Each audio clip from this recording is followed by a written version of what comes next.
Good morning, everyone. Good morning. It is 8:31, so we're going to get started. I want to start off again just asking everyone around the room if you have anything you want to share, reflections about yesterday, anything that you're thinking about. We'll open up the floor.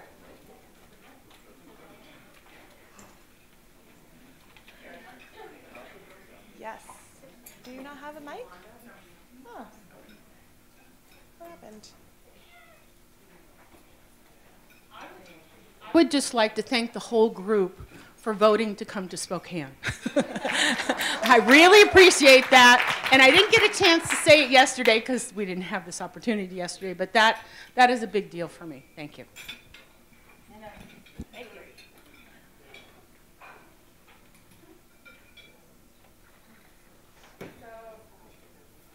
So I just want to say I thought we made amazing progress yesterday, and I think we all deserve a round of applause. And I am really looking forward to getting through a whole lot more today. And even when we get to the super hard ones, I think that we're in a good place mentally today. So let's do it.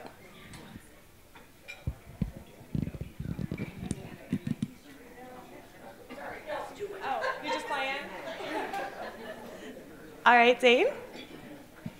I just want to say that the TA resolution groups were excellent yesterday. We got through a lot of really difficult stuff and had a just excellent negotiation. And I'm also very sad that Malcolm Young of AC/DC died, too, in case you didn't know. Yeah.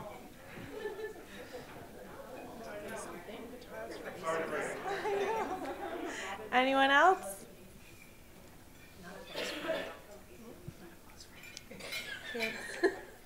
Okay. Do you want to go, Shoes? Yeah.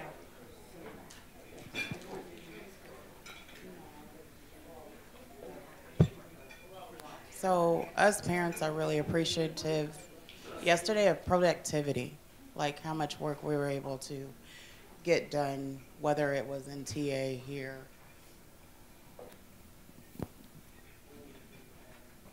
Okay, we can get him. We need a battery over here. And is there another mic over there that we can put on Lori's table? Sure. Awesome, thank you. All right, I'm really excited that the sidebar worked. I feel like you guys embraced that. Thank you so much. It's a great idea from the teams. Okay, well, great. For those of you who like to follow along, I'll let you guys know what our order is for today. And you actually don't have some of it. So we'll start with finishing up on environment 290, where we were yesterday. We'll start there. Then we'll go to the next environment one that we have to finish up, 0210, immunizations. Then we'll circle back to 0356, which is the TA resolution group from yesterday, which was center, capacity ratio, and group size. So that's the full group. We'll do those three together as a full group, and then we'll send people out for TA resolution. There's 3 of them that we skipped over yesterday. 0340, expulsion, 0345, supervising children, and 0356, 0360. I'll remind you again as we go. And when we finish that up in full group and when we send out small groups, then we'll move into program admin. So you don't actually have that list, but we have that as facilitators. So we'll go into program admin, which we were thinking about doing next month, so we can move right on in. Yeah, very exciting. Okay, with that, we'll start with 0290, infant and toddler sleep, rest, and equipment. And we left off yesterday just on the very end on number 4. So there are a number of conversations here on different weights. There was a conversation about immediately versus as soon as possible. So I'll go ahead and read this whole thing again just so we can remember where we were, and then we'll open up discussion. So number 4, an early learning provider must A, immediately remove sleeping children from car seats, swings, or similar equipment not designed for sleep at a weight of 7.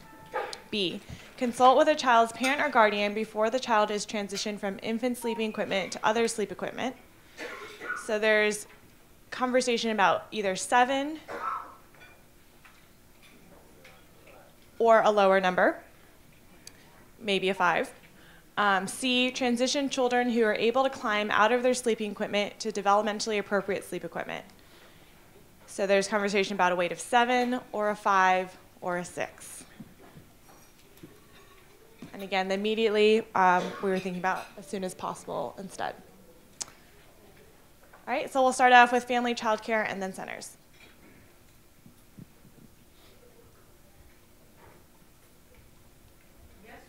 Yesterday, the center team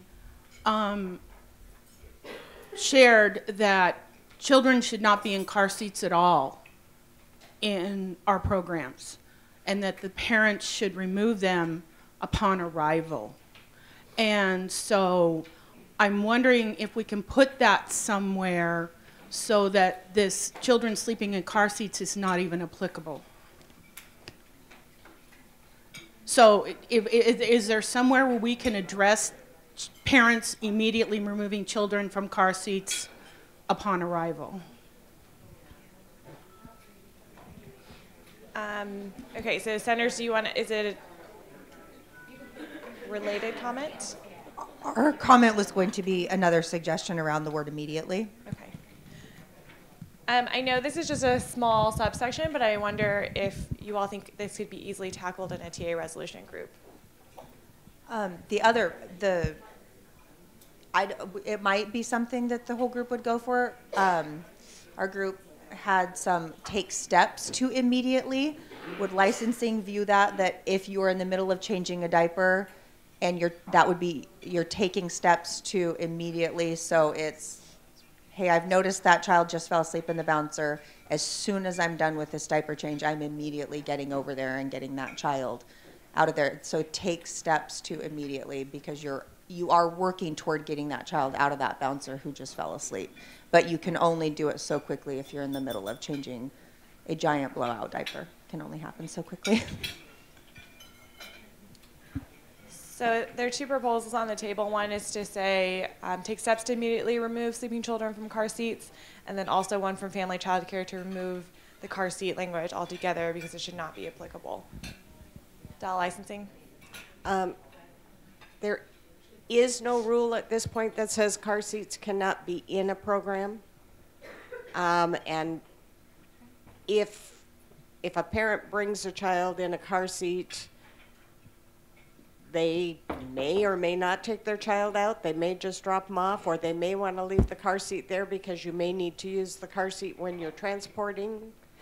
So the fact that a car seat is there, we need to leave that in. That language needs to remain in, that they should not be sleeping in a car seat and should be removed immediately. And we're pretty firm on the words immediate. The technical writers did some research on the WAC and looked at it all to see where immediately is used, and it appeared to apply here. We understand, and I believe all licensors would understand, that you can't stop in the middle of diapering a child and leave that child alone to run over and move the sleeping child. But on the other hand, we wouldn't want you to go from changing that child to changing the next child to changing the next child.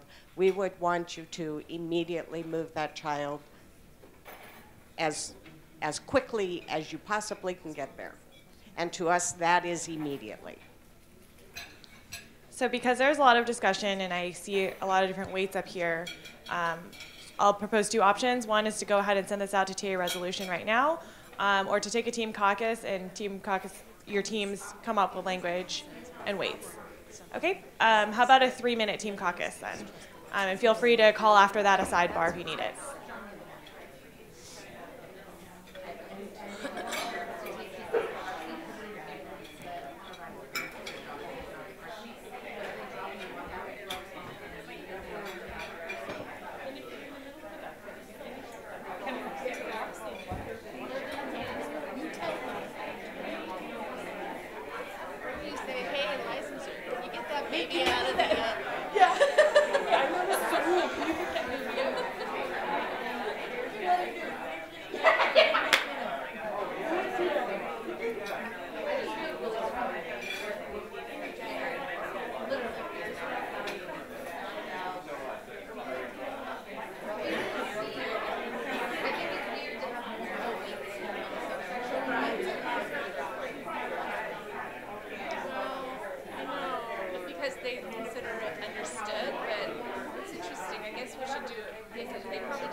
All right, that's time. Do you all need more time or any?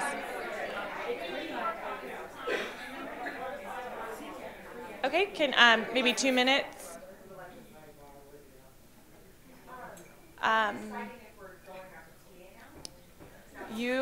I heard that you all wanted to propose language through your team caucus, so.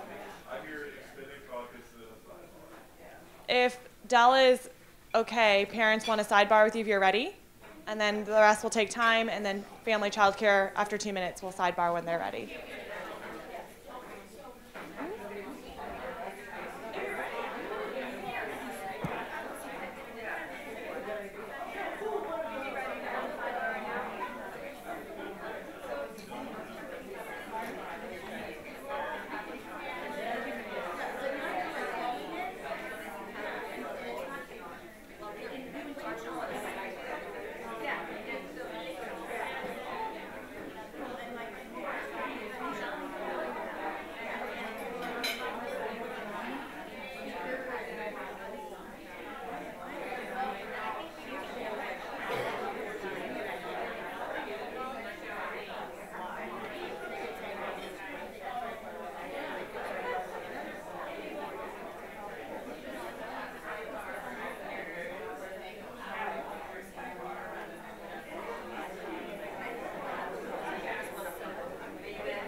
looks like the teams are ready.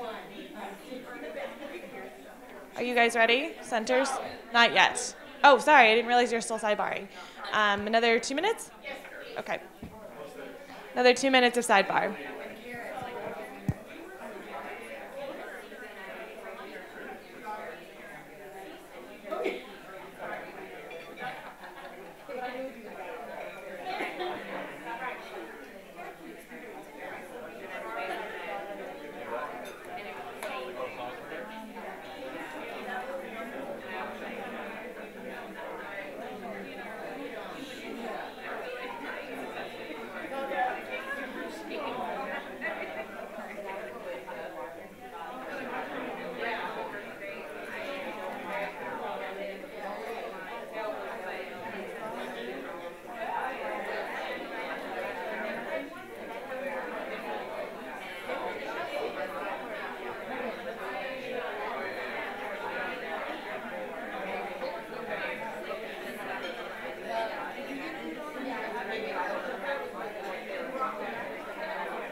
Great. So family child care, why don't we start with you? I think you called the first sidebar. If you're ready.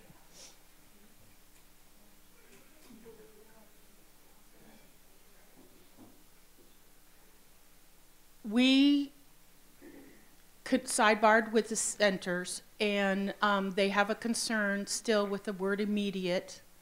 And so we are suggesting a TA resolution on A only. And we are also suggesting that B and C have a combined weight of 6 as written. All right, I'll go to parents and licensing. I think you guys also had a sidebar, whichever one wants to report out. I will start. One of the things that we talked about is that for the word immediately, in this case, while Dell is not willing to back off of it, we are willing to state that we would have that be part of the training for licensors that clearly explains and clearly sets the expectation that immediately does not mean you put another child at risk in order to take action. And so we hear the concern, but we also know what happens when we're out in the field, and so we want that word in there. We think it's very, very important. And the other thing that I needed to address just real quickly is that up there it says, where'd it go? Yes, automatic move to COT not authorized under a year. There is no rule that says that, and I don't know that we necessarily want that in there because children develop at different rates and places, so. Okay, let's hear from parents first, and then that was specific to centers. We'll let you guys respond. So for us, after hearing having a sidebar with Dell, we were wondering if the car seat situation could be addressed with seeing that upon arrival, remove sleeping children from car seats. And then, yeah, deal with the other. I don't know. So for this, for us, it's a little of a slippery slope because we also feel like this also goes with safe sleep practices. So that's why we were afraid of just removing the car seats all the way.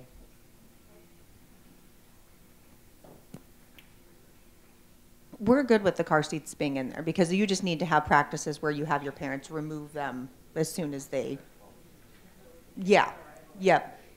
So what we just had a suggestion that could we add in immediately, if not putting another child at risk, remove? And then that gets to all of what we're, because we don't want to let kids sleep in bouncers and swings. That is not the goal. But immediately, if not putting another child at risk, remove sleeping children from car seats. Okay. That way everyone feels comfortable, that everyone has clarity around this.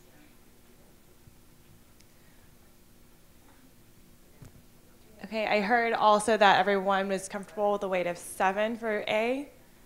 So why don't we measure consensus on just the language and weight for A? Just A. Okay, family, we're just measuring consensus on A, as written, including the weight of 7.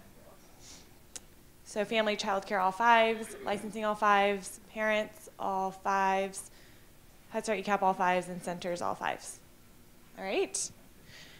With B and C, I think let's just hear from centers to make sure you're comfortable with this comment being removed from yesterday about the 1 year of age for COTS. Okay. All right, so then from family child care, the proposal was language as is for B and C to be weighted together as a 6. So we'll receive comments on that. Head Start, ECAP. So we're open to that, but we actually feel pretty strongly that we should be separating these into 2 separate sections because the first one is so important that it needs to be called out and really clear, and then the second 2 in another section. I mean another, like a 4 and a 5. Yeah, and then B and C get weighted together. Yes. And A becomes 4 and gets weighted by itself. If you were to make this B and C 5, would you weight that together as a 6? Sure. Okay, let's try that out, Lori.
And the turnover. And then they're out. And connect, and then. Okay, so I'm going to measure consensus. I'm sorry. Let's measure consensus on 5, A, and B, and we'll have the tech writers write an intro sentence for that. You don't need one? Okay. Okay. So measure consensus on 5, A, and B together, weight of 6.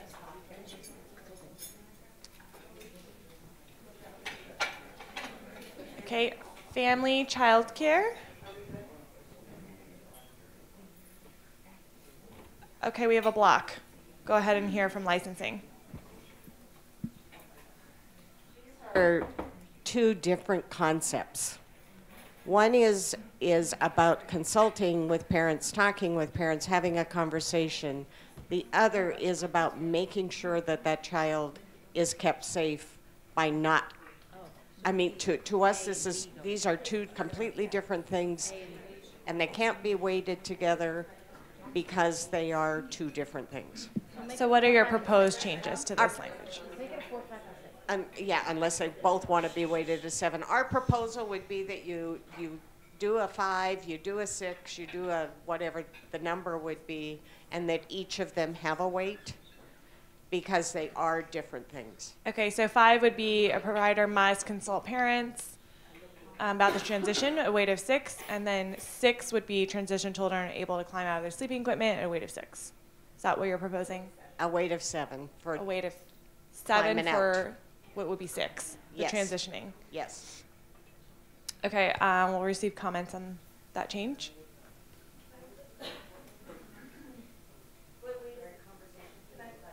This is 5, which is the conversation, is a weight of 6, and 6, which is the transitioning children, is a weight of 7. Family child care. I understand the transition children who are climbing out of sleeping equipment to developmentally appropriate sleep equipment, but what if the parent is not okay with that? And I'm going to get a 7 as I'm trying to educate them and trying to keep the child safe, and I don't know, because sometimes parents aren't okay with moving them out of a crib yet. And so then I don't want to get in trouble because they're not okay with it. This would be one of those times that we would recommend that you get something in writing from the parents, so that it is both, you have a plan, and it is a transition plan that is very clearly stating the parent is saying, no, you've educated or you've provided information and your concerns, and you are following the parents' wishes. Okay, can we add that somehow, somewhere, technical group? I mean, I don't want to be held accountable if the parent's not okay with what I'm doing. Yeah.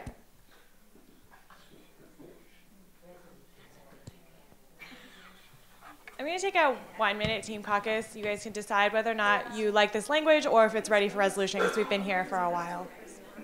So 1-minute team caucus.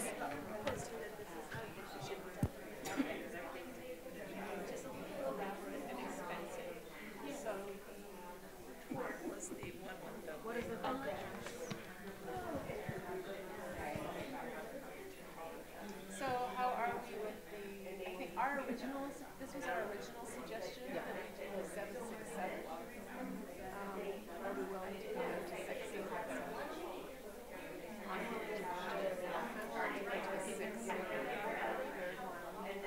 On the second one, it'll.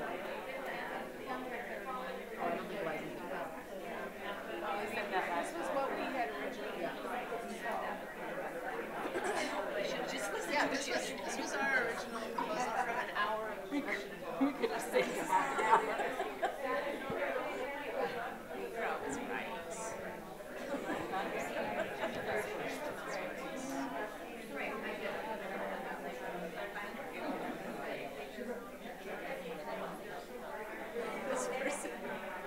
So these are people who are commenting on that Ivanka Trump picture. So one of them posted that one picture.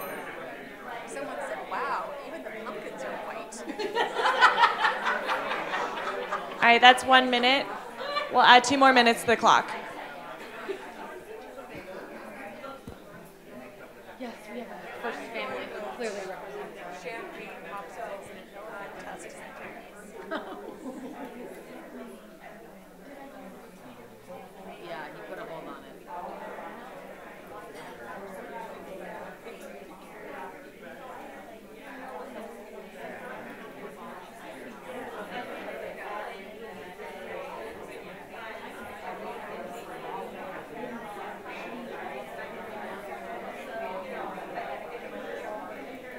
Maybe he wants it for his office.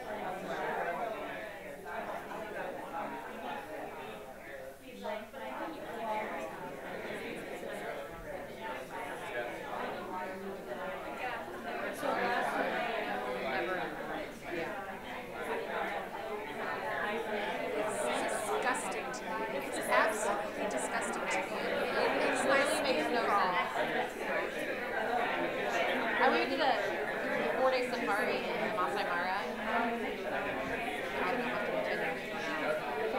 If you ever go back, I have a recommendation for it. We just took we took a local driver from Kenya. We took a van and we drove. So not local. So this, I mean local, like Spinachi. And he's actually I love that. I really want to go back. I did it with my mom and my brother. Dad was a long time, like decades.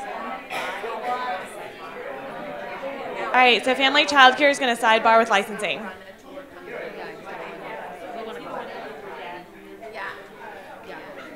We really want to go back. We probably go.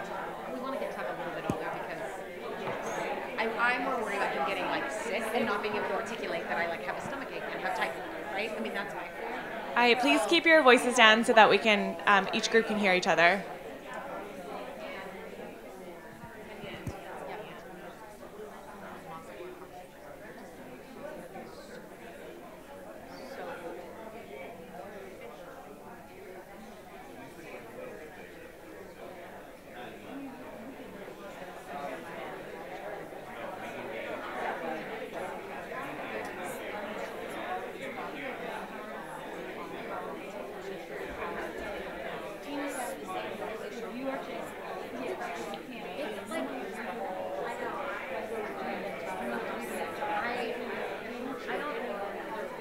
Forgot to bring things.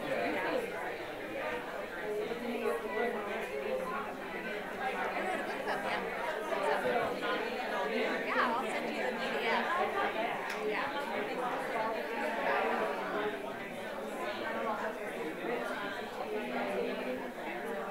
think I'm going to put it on Amazon as well, but I just haven't had time.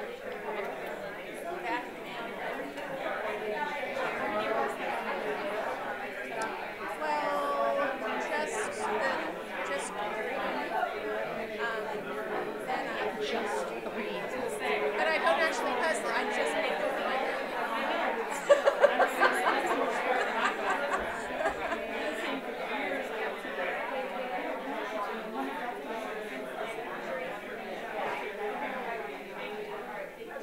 Well, I'm about to go on my India one, so we'll see what happens. I'm just waiting for Shion to come back for my Argue Races tour team. I'm excited to smart run it by her to make sure I grading my progressions that you were aware of all over the place. That's smart. Good self-awareness, Katie. Good. Can we add families?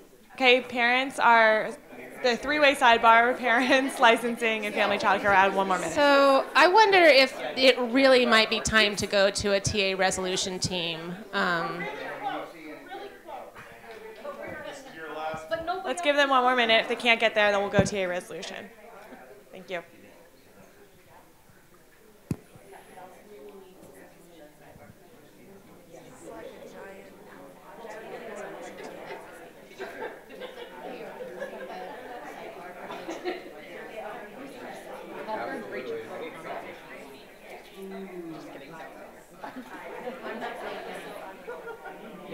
I'm going to go back to reading the new progression. Licensing will report out. If we can't reach consensus here, we're going to go TA resolution. So in our sidebar, we talked about resolving it at the end of what is now number 6. At the end of that sentence, saying, with parental permission, and then a new sentence that says if parents, something, I mean, this isn't cleaned up language, but if parents don't agree, then a transition plan will be put in place to something along those lines to protect the child. But it also then protects the provider from a parent that just flat out says no. Okay, and you're going to keep the weights the same. All right. Let's start with number 5, a weight of 6, and measure consensus on just 5. Just 5. We're going to measure consensus on just 5. Are you not ready to do so? So you're gonna, can we see your block? Okay. I think at this point we have to send it to TA resolution since we're unable to reach consensus. You can share. The notification to parents about food plans is a 5. Food allergy plans are a 5. So I feel like sleep equipment transitions could be a 5 also. That's acceptable? Wow. Okay, let's do it. So we'll do 5 at a weight of 5. I'll measure consensus on that. Just 5. Okay, family, childcare, all 5s. Licensing, all 5s. Parents, I'll come. We have 5s and 1 4. 2 4s. Head Start, ECAP, all 5s. Centers, all 5s. All right, so number 6, we're adding the language with parent permission. And Dell technical writers will clean up this next sentence. When parents don't agree, the providers and parent will create a transition plan at a weight of 7. So we'll measure consensus on 6. We have a block from center.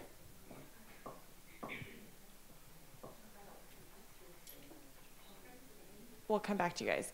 Family child care, all 5s and 1 4. Dell licensing, all 5s.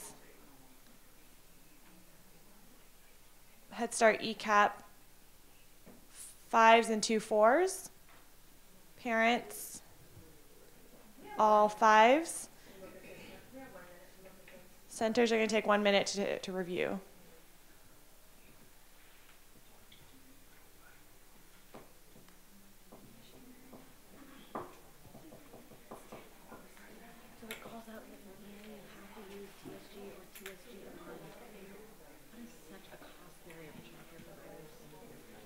I mean, I'm not opposed to. I like TSG. I don't dislike TSG at all. I'm not opposed to it at all. We don't.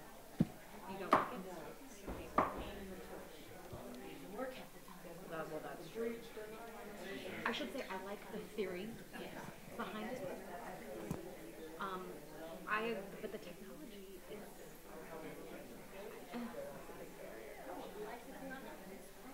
It's broken all the time, or the data doesn't transfer upward, right? Well, they access to training. Well, if you think about staff turnover, how do you train? How do you retain any?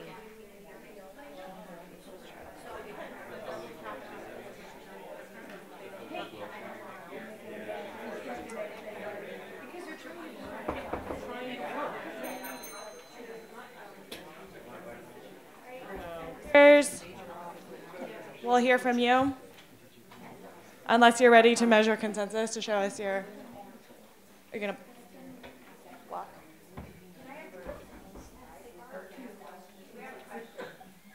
Okay. Would this transition plan have parents be able to say that go into the toddler room, because this is infant and toddler sleep equipment, that they're not ready for them to sleep on a cot and you would then have to provide a crib in the toddler room? Is that what this transition plan could say by opening this up? Because we can't have cribs in our toddler room. No, I was going to say, this is a transition plan that you agree to. It doesn't mean that you would have to provide a crib in the toddler room. You can just say our program does not have cribs in toddler rooms. So, you know, your child either needs to stay in the infant room to sleep or... I mean, the transition plan is really intended to help protect the provider, because if something happens with that child, because they're not moved out of a crib. We just read it the other way, because, I mean, at the end of the day, if a child's going to potentially get hurt on site, even if the parent doesn't want, even if the parent wants them in the crib, and they're climbing out, they're not going to be in the crib that day, because they're not going to fall out of their crib at our center. I mean, that's, you know, you can't let kids get hurt in your building.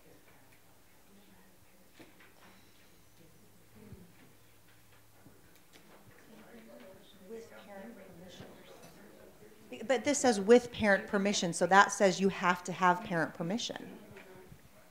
Yeah. You know?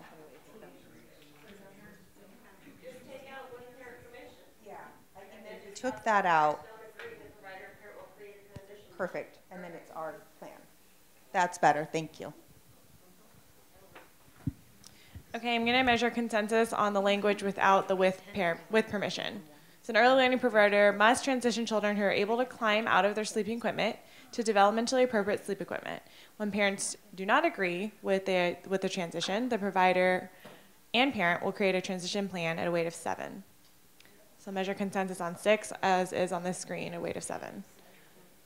Family child care, all 5s and 1-4. Licensing, all 5s. Parents, all 5s and 1-4. Head Start ECAP, all 5s. And centers, all 5s. Nice work, all. All right.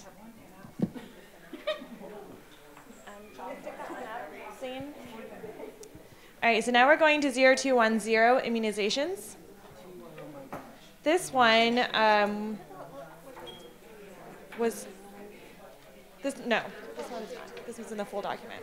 So this one was negotiated in a small group, then went to full consensus. Full consensus sent it out to Dell Tech Writers, and now it's back. Okay, so 0210, it's around page 95. It's around page 95. 0210 immunizations. Again, a full group sent it out to Dell writers. Now it's back, so we'll review what's in the boxes. There are 2 boxes within here, so it's just subsections. Okay, so immunizations, and the new addition is and exempt children. So the new title is immunizations and exempt children. Number 1, before attending an early learning program, a child must be vaccinated against or show proof of acquired immunity for the vaccine preventable diseases pursuant to Chapter 246-105 WAC, as now and hereafter amended. Immunization forms can be found at this link. An early learning provider may accept children without proof of vaccination or immunity as otherwise indicated in this section. That is a weight of NA.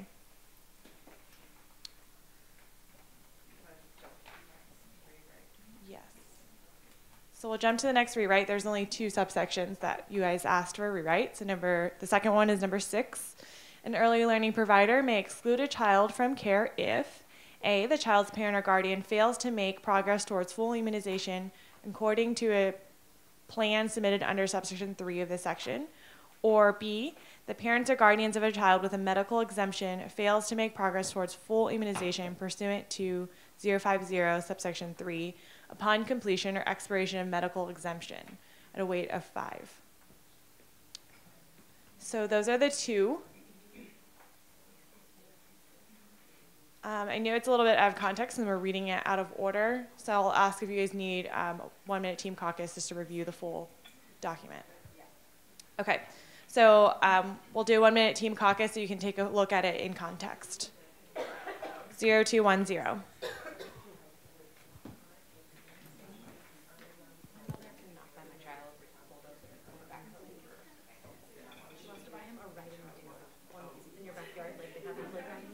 No. Ridiculous. I'll be really careful. Think about all your vegetables back there. You don't have any vegetables. Okay, so this one. I'm waiting. I am so excited for the day he knows how to pick up dog poop. Correct. He knows how to pick it up right now and throw it across the yard with bare hands. Okay, so do we have any issues with this?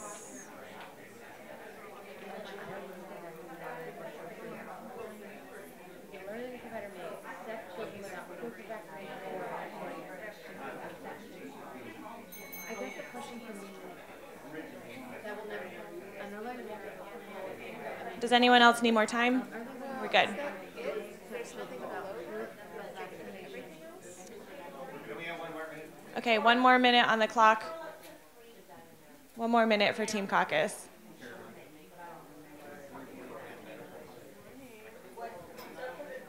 So, because there's a couple other sections to this.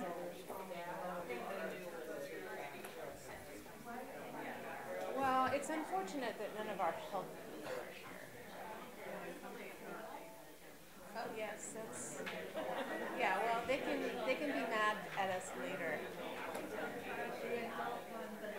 I guess the question for me is exclude a child who's not vaccinated. Do I have to do that?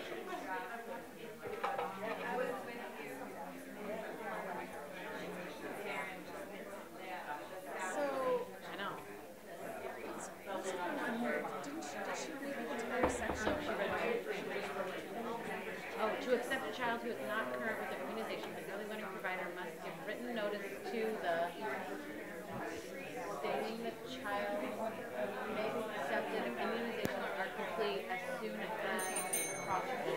All right, so that was one more minute. My bad. We actually did not reach consensus on the other sections, so we do need to review the whole thing together. So I'll start from the beginning. So I read number 1. It's using those forms. That's a weight of NA.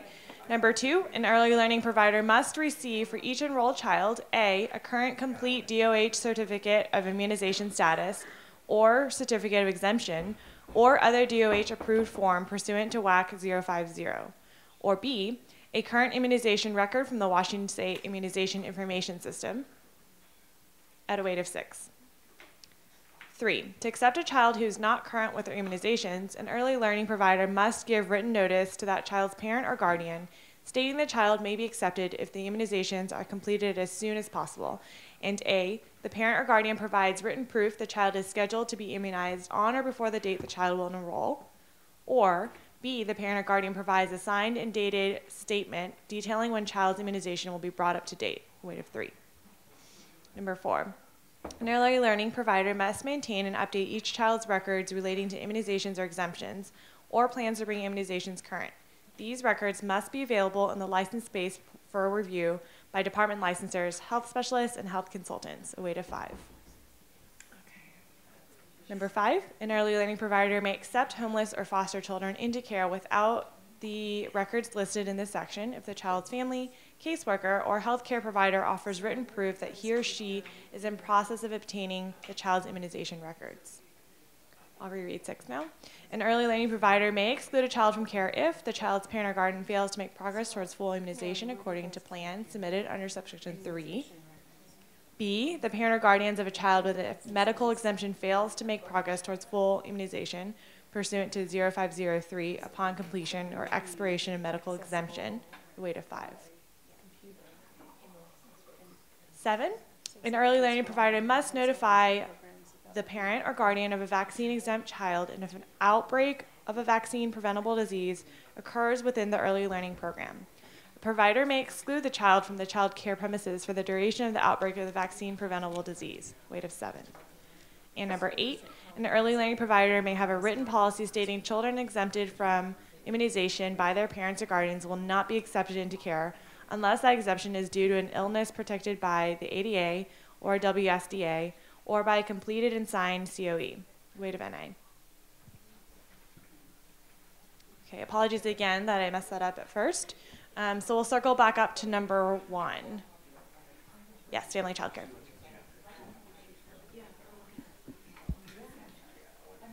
We feel that on number 6, it says a provider may, and so the weight of that should be NA.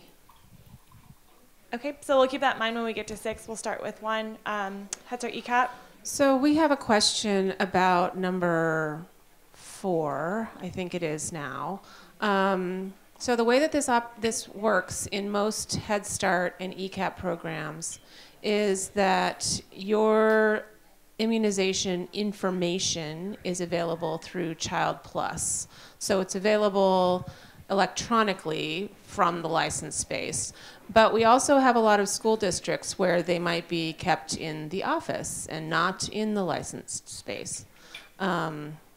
So we would like that to be changed to, I'm trying to remember how we changed this before. I think it was license-based or easily accessible.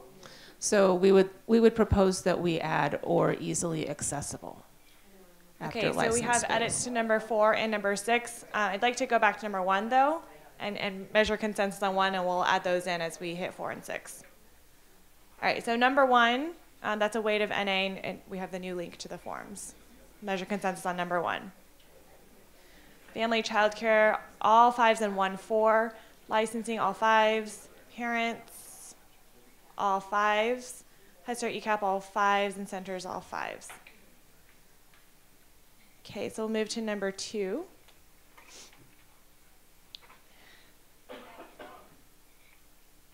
All right, if we could scroll down just to see what the weight is again. Lori, do you mind scrolling down a tiny bit? So number 2 has a weight of 6. Okay, so I'll measure consensus on number 2.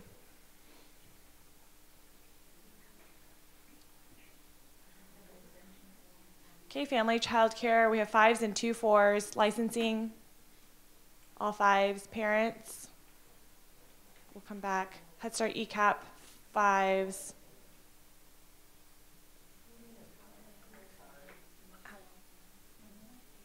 Okay, 1 minute team caucus from centers. 1 minute on the clock.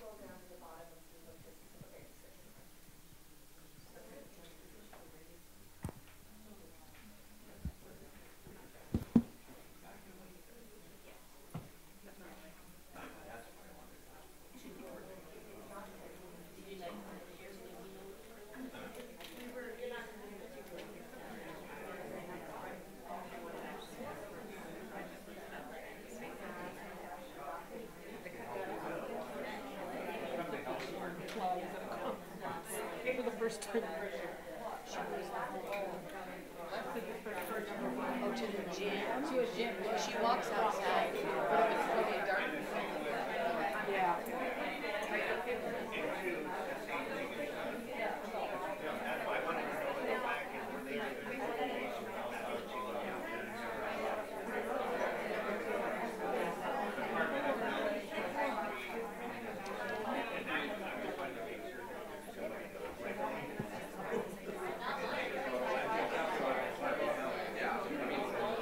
All right, centers are going to sidebar with licensing.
That was time for the sidebar. Do you need more time?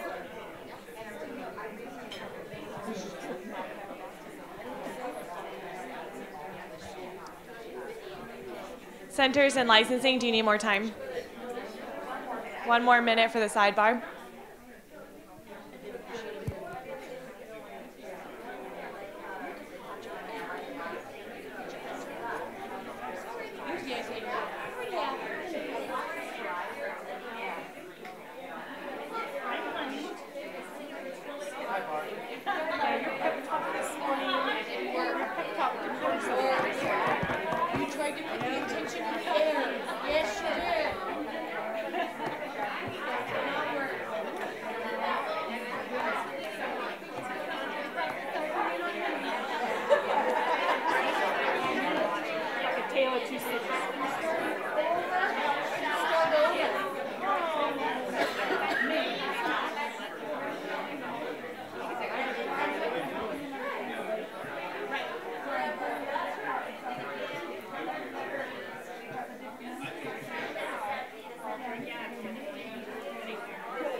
Okay, so I feel like we probably can hear from centers.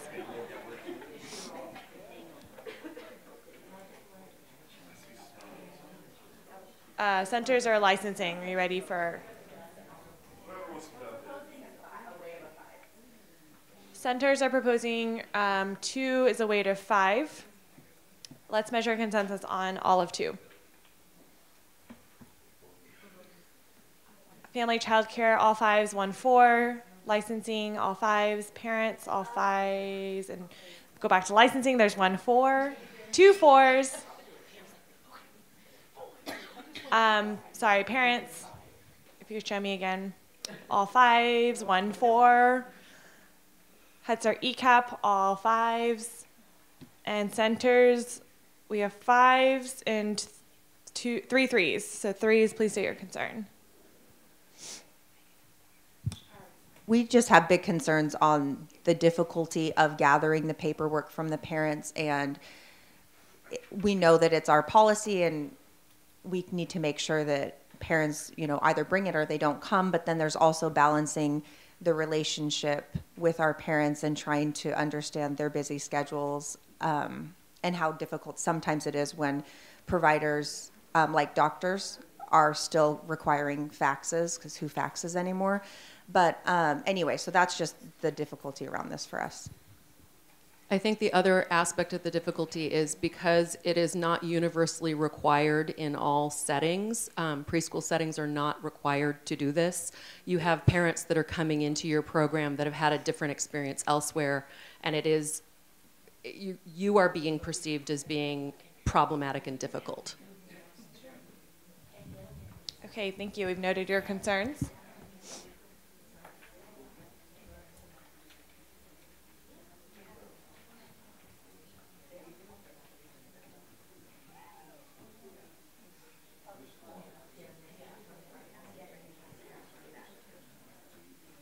All right, so we'll move to number 3. I'll measure consensus on number 3. It's a weight of 3. So measuring consensus on number 3.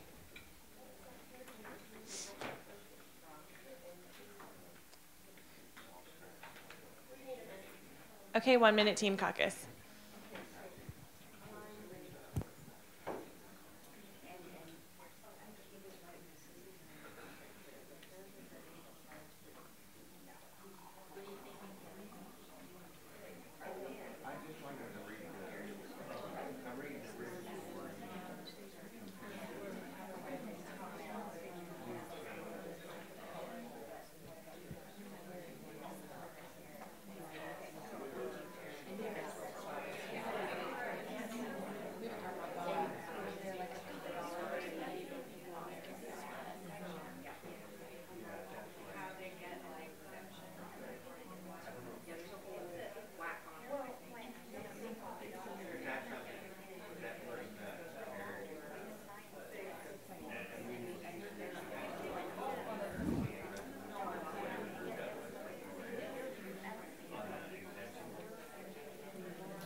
Dell licensing, do you need more time? Are you ready?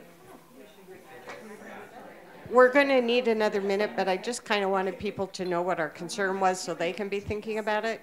And we're struggling a little bit with provides written proof the child is scheduled, and we're wondering what that looks like. So we're trying to brainstorm that one, and if other people have ideas, we'd love for them to be brainstorming it too. Okay, thank you. Oh, 1 more minute on the clock.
licensing.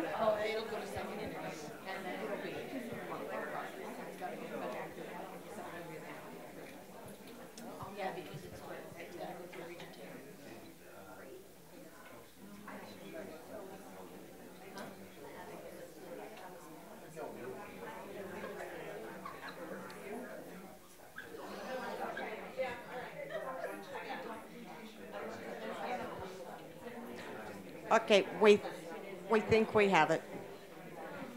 I didn't hear that. You're good? Okay. All right, so we'll come back together. Licensing, we'll hear from you first. We were struggling with this, trying to figure out if it needed to be from a doctor or who it needed to be, and what our understanding is that this could be the appointment card from the doctor's office or something from the health district saying so-and-so came in last week and is coming in 2 weeks. So we are now okay with the way it's written. Okay. Although I would mention it to the tech writers that this might be an area they want to tweak a tiny bit as To we're, clarify. yeah, just to make it a little more clear. Okay. All right, with that, I'll measure consensus on number 3 at a weight of 3. Oh, I'm sorry, do parents want to jump in? Yes. Did you want to jump in as well? Okay. We'll do parents and then centers.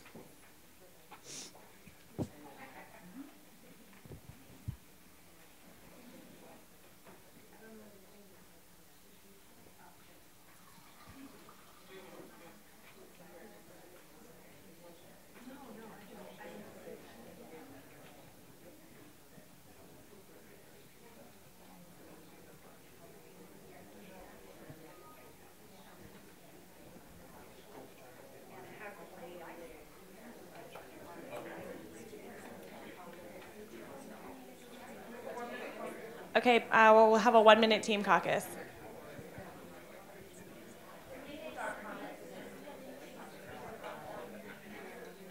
Okay.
All right, so we'll hear from parents first and then centers. So we're going to come back together, everyone. We'll hear first from parents. So I'm wondering in number 3 if we need to add something about the parent or guardian providing an exemption form.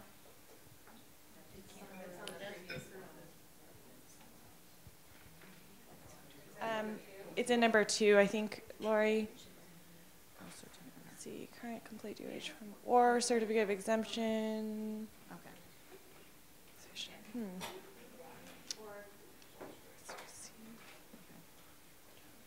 Okay. I'm not sure if this meets your needs.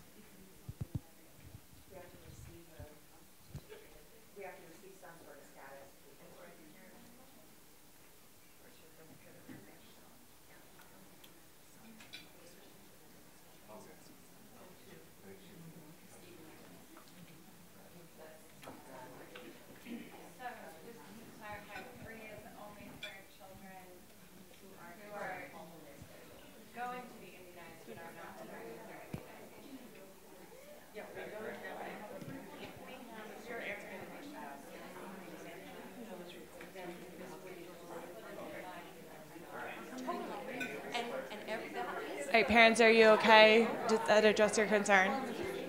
Okay. Good. All right, so we'll move it to centers for their comment. Hello. Okay. So the problem with this is, so for ECAP and Head Start, they actually have access to the system directly that we do not. And if we had access to the system so that we could pull up a child's immunization and have that accessible to us, then that would be fantastic. We could not worry about it.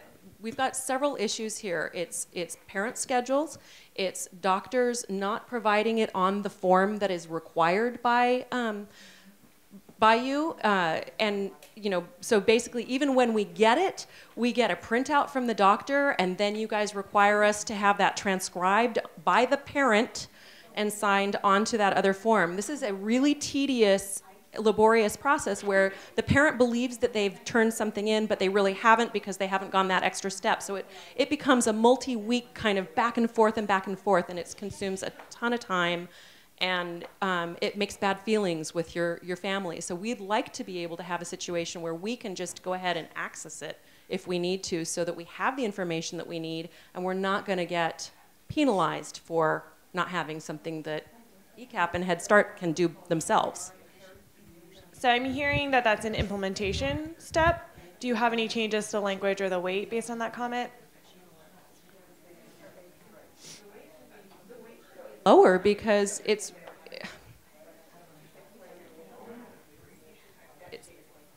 we don't have control, the weight needs to be lower.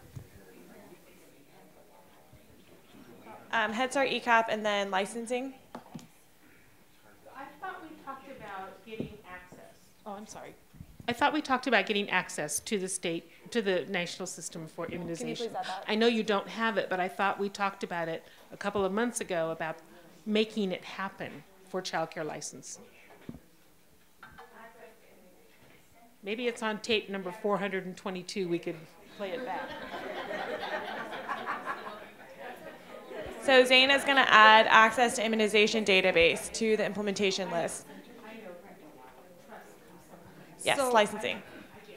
So there is, what you can do is, DOH does have a system, it's called MyIR. It's for parents to access their child's immunization records. And you can sit down, and if they give you permission, you can log on and get that child's immunization record. So it is online. Most doctors participate in that. MyIR. Yeah. Okay. Go ahead. Department of Health. So we're going to go back to centers. So that works for maybe some centers, but for example, my centers are 70% military. So they're not going to be in that system. So we're still in this cycle of depending on parents. They're 70% what? Military. So I'm going to ask centers again if you're proposing a different weight or if we would like to measure consensus.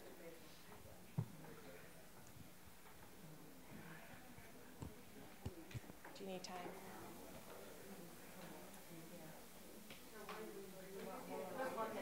Okay, we'll do a 1 minute team caucus.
We're going to hear from centers.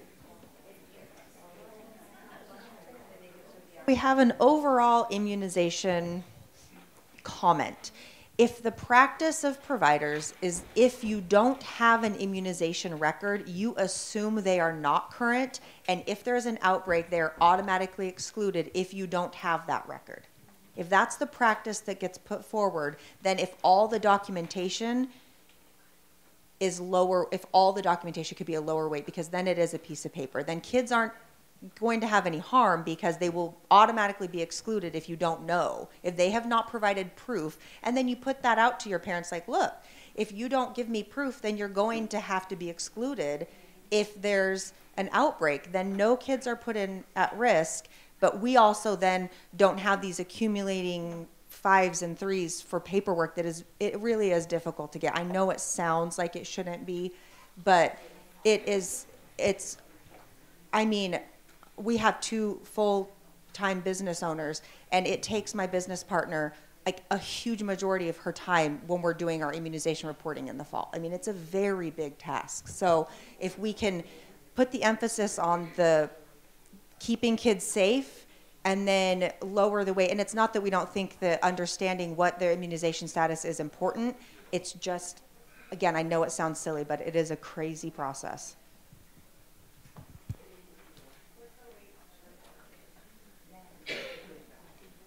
All right, so I'm sorry, what is your proposal exactly?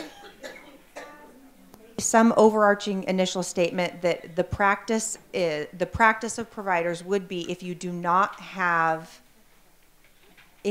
have proof of immunization status, they will automatically be excluded in the case of an outbreak. If that's the first one. So if that's, I mean, like in the very first, like in the very top, like not necessarily in 3, like at the start of the immunization, in the start of 0210. Then from here, all the documentation can be weighted lower because that isn't what's keeping kids safe. What's That's lower? All the, I mean, all the pieces Is it of paper. lower than the 3 is my question? Yes. What number? So Okay, I'm so wondering if I'm it's gonna time to go to a resolution team here. I would propose that these various things be worked out in a smaller group. I agree. Okay, so we're gonna, I think, send the whole rest of this section. We have the comment about lowering paperwork. We also had a comment on number 4 about adding or easily accessible. And number 6, we had a comment about lowering the weight to NA, I believe. So we'll send that out for resolution.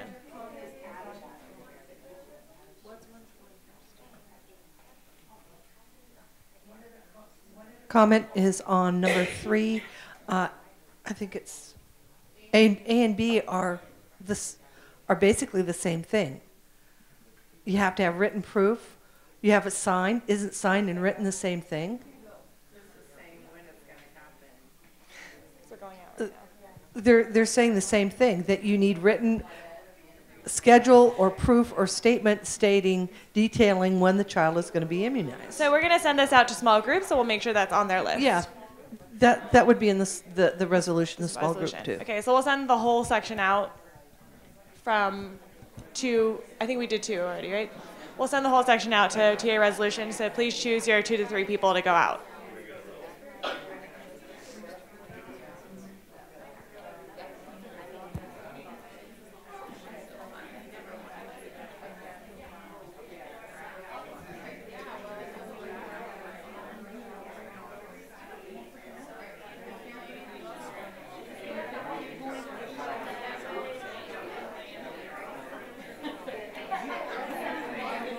Thank you.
Hello.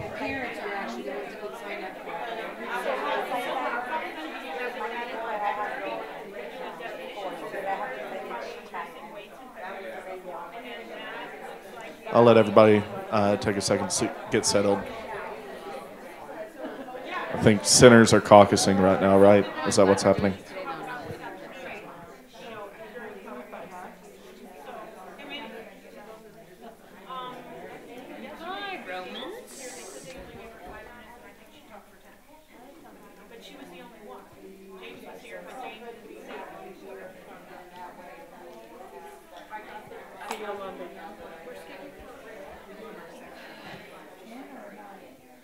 Are we really caucusing?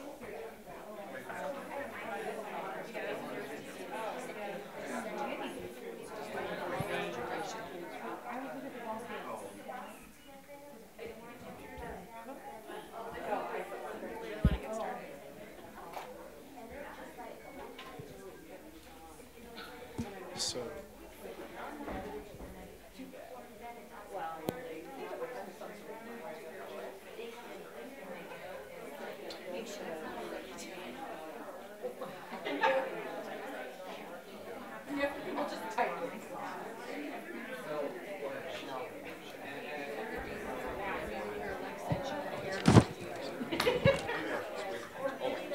Let me just switch. Okay, come on. I've got it. Have we already consensus on one that's fine? Yeah, no. I'm saying 3. Okay, no, we're doing the whole thing. Okay. 356. It's all good. Okay. Are we? Hold on.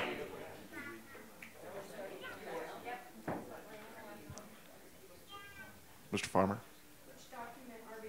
We are moving to section 356, 0356. That went to T. No, we did we went to the resolution group yesterday with sections 6 and 9, subsections 6 and 9. But we're going to go over the whole thing here. Lori, did you incorporate those edits that I sent yesterday? Okay, this is the document that okay.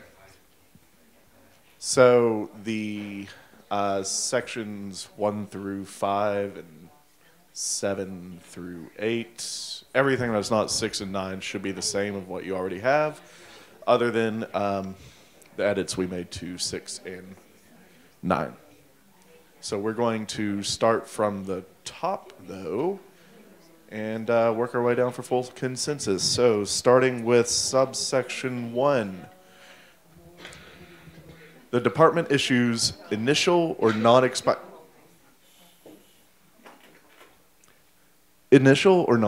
center early learning provider licenses. The department will not issue a center license to care for more children than permitted by the rules in this chapter.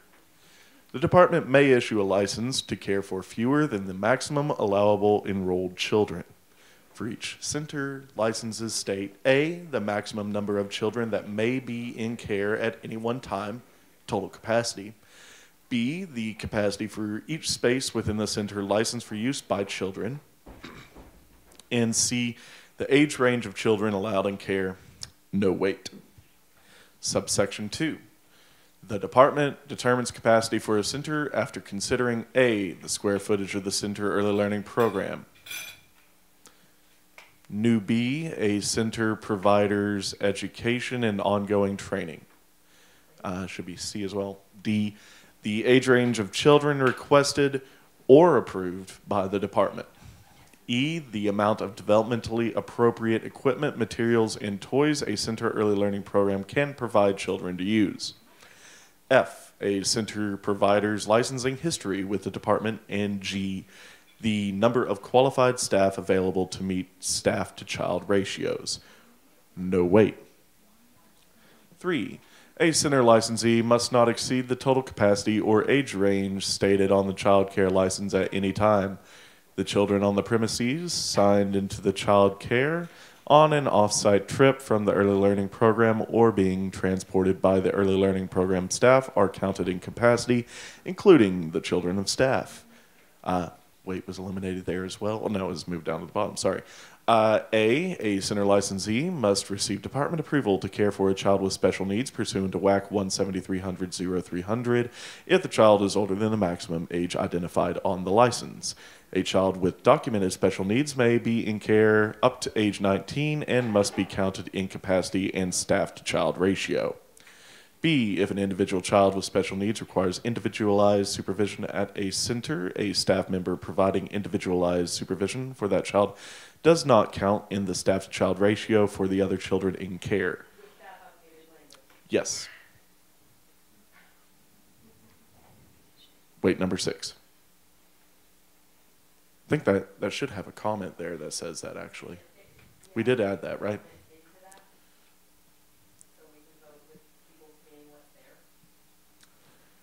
Yes, I did not have that handy. Oh, yeah, insert. So the comment is there. We will be inserting that language we talked about in the large group yesterday. 4, a center licensee must provide qualified staff to fulfill staffing requirements, staff-to-child ratios, group size, and mixed age grouping during operating hours, including off-site activities, or when transporting children in care. No wait. 5, in each classroom or well-defined space, the maximum group size and ratio of center staff members to children, including children related to staff or the licensee, must be A, infants, birth through 11 months of age, with a 1, maximum group size of 8 with a ratio of 1 staff to 4 children, or 1 to 4. 2, maximum group size of 9 with a ratio of 1 to 3. B, toddlers, 12 through 29 months of age, with a 1, maximum group size of 14 with a ratio of 1 to 7. 2, maximum group size of 15 with a ratio of 1 to 5. And C, preschoolers 30 months through 6 years of age who are not attending kindergarten or elementary school, with a maximum group size of 20 with a ratio of 1 to 10. D, school-age children 5 years through 12 years of age who are enrolled in or attending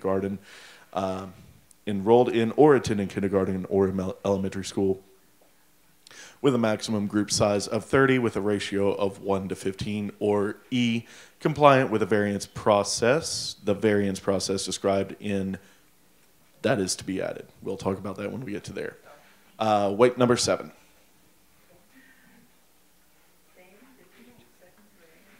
I beg your pardon?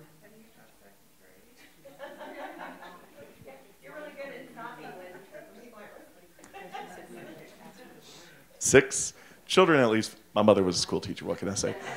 Children at least 5 years old and enrolled in or attending kindergarten may be a part of the preschool or school age group. If developmentally appropriate and the child's parent or guardian agrees to this placement, an early learning provider may combine children of different age groups, provided the provider maintains the staff-to-child ratio and group size designated for the youngest child in the mixed group. Wait, number 3. 7. Children at least 5 years old and enrolled in or attending kindergarten may be a part of the preschool or school age group if developmentally appropriate and the child's parent or guardian agrees to this placement. An early learning provider may combine children of different age groups for periods of no more than 1 hour at the beginning of and end of the day, provided the provider maintains the staff-to-child ratio and group size designated for the youngest child in the mixed group. Wait, 3. Go ahead, Hillary.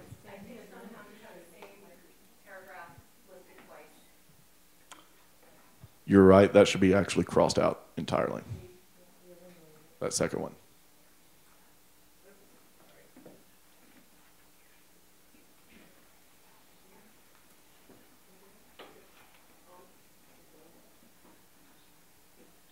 So we'll move on to the new number 7 here. A center early learning provider must conduct activities for each group of children in a specific room or other defined space within a larger area. Wait, number 3. 8. A center licensee must provide additional staff as described in WAC 17300-0350 when children are participating in water activities or near water. Wait of nothing. Then we go on to 9 here. When only one center staff is required to care for a group of children, the center licensee must ensure that A, the staff member provides active supervision at all times to the children in care. B, that staff member is free of all other duties while providing care to children. And C, a second qualified staff member is on site and readily available to respond if needed. This particular one is going to also have rewording from the tech writers as we move into it. It should have a comment there somewhere. No? Yeah, comment. No, to the right of, right there, yeah. Dell Tech Writers, this is going to match up with what family home providers are held to for group size. Yes? Group is just basically if you have only one staff member caring, you can do that just the same way as a family home provider would do, with the same ratios and group size and limitations that a family home would have to abide by. And this is the current table, the infamous table.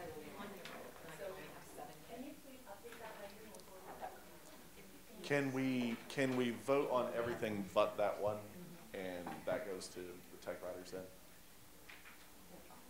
Or would you?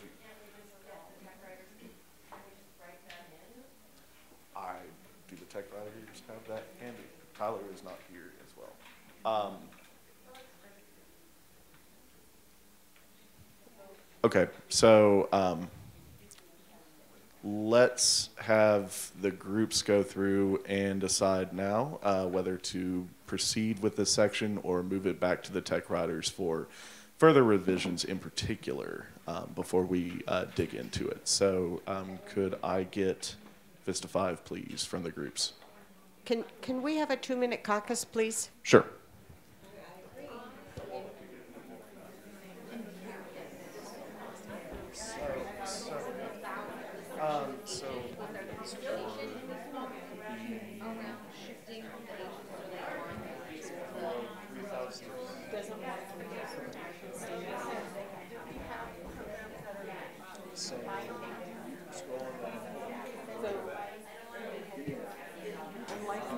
Why don't you ask for a variance? And they were they're very uneasy about variances about whether or not they're. If it could say like we're the recommended capacity for ratios and mixed groups, but you gotta follow the ratios that are beyond the kids. So if you want a 1-year-old. Well, I think it's very cumbersome, but that's what its intent is. Yeah.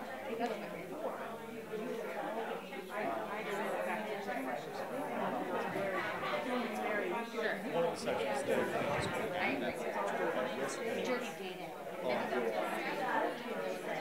Not handy, but the big one is down it's 9. They want this to be.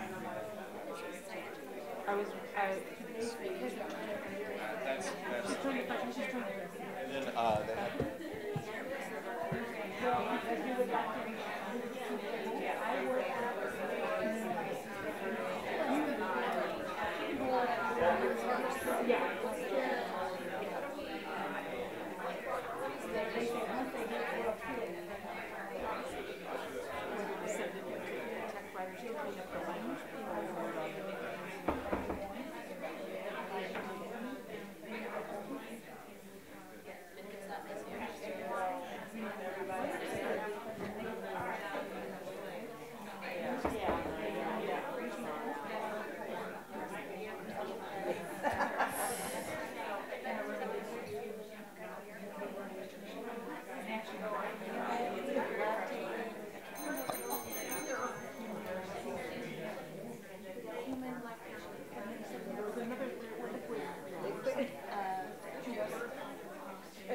Does Dell want another minute? One more minute for Dell. And after that, I'm going to ask, Dell's going to propose something, and if that doesn't work, I'm going to ask the team leads if they want to table this for rewrite.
I was like, no bill file.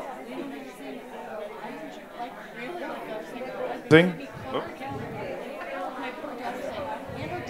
We could table this and return back to it later today with the final wording. We're going to right after this. Okay. How about this? We have a scheduled break coming up in about 5 minutes. How about we take that break, make this change, and come back to it? Let's do that. I'm making the executive decision.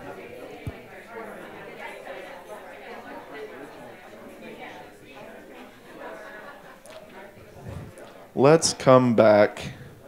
We had it scheduled for 10 minutes. Do we want a 10-minute or a 15-minute break? I hear 15. 15 is going to be the max. I'm going to do it 15. Let's all come back at 10:25.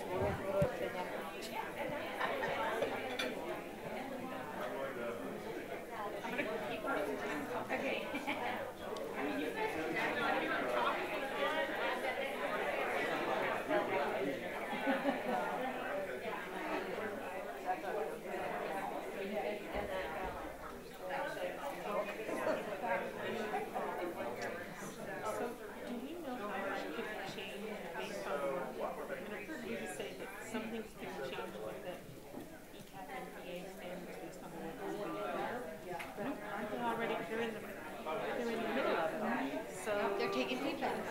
You're going to need to tell them what it's not going to work. I mean, the problem from the beginning with this timeline, they did it simultaneously. They didn't wait until this was over. Well, and it wasn't really, it's not clear to me. I stood in front of all the rest of the directors explaining this. If they were like, so the ECAP ones are having them at the same time, like they, separate.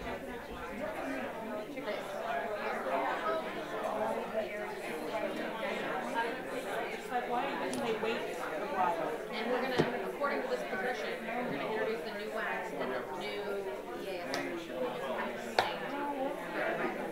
But what if they conflict?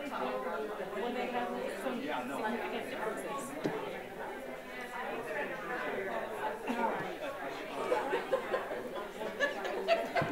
What am I thinking? You're just such a, downer.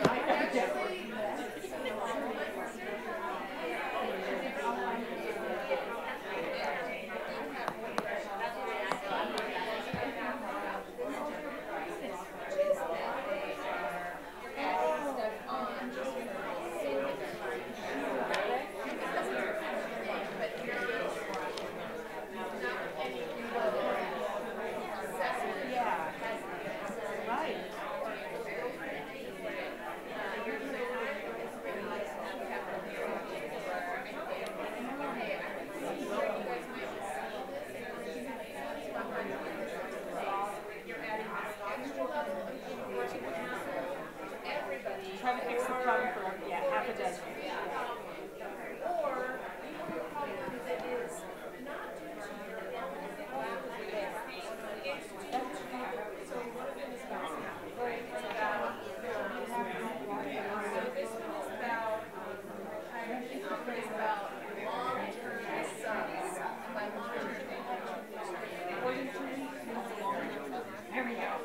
It's at 60 days.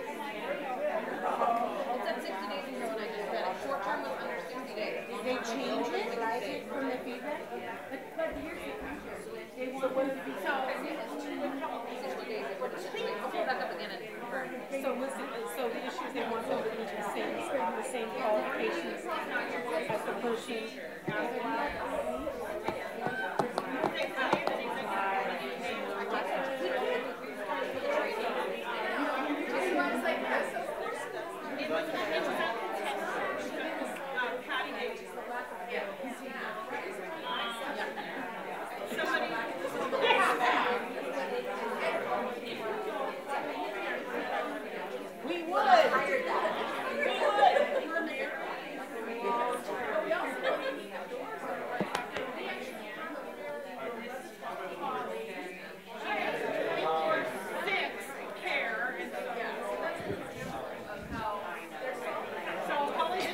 Mid-break comment.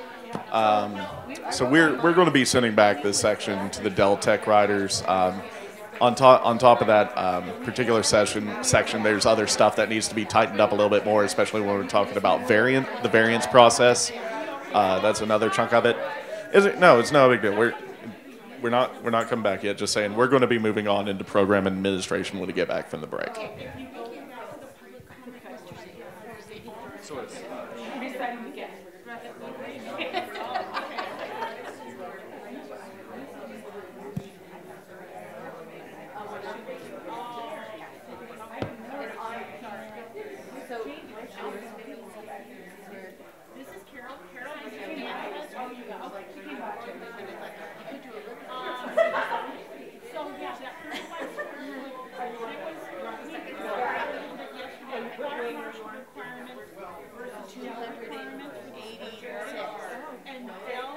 That ain't a wing. That's the end zone.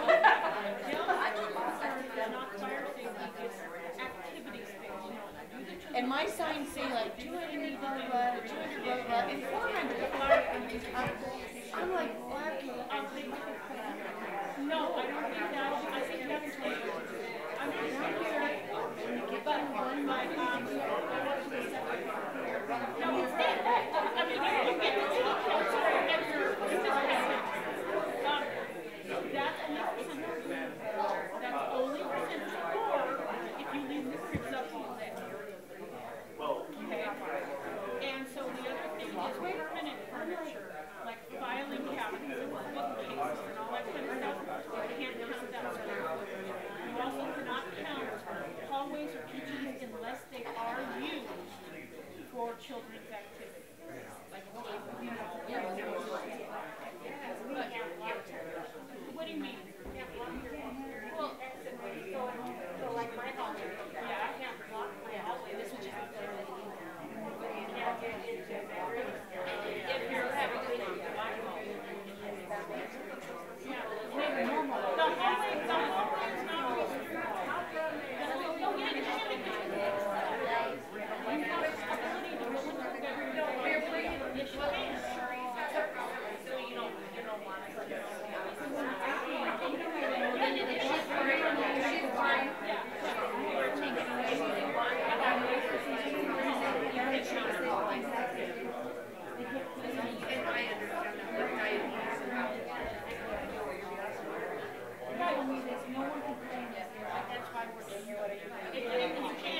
They are taking it, and it can be counted. As long as, like, if you're the you can't count the books. No. You can't count the open square footage. No, it's just things that are movable. Like if you can move the table around and rearrange it, that's basically the case. Okay. Like you're talking on the side. Yeah, you can't count that table. Right. Right. They'll count from that wall. Yeah, they'll count from the front of the face. Right. Over.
organized training.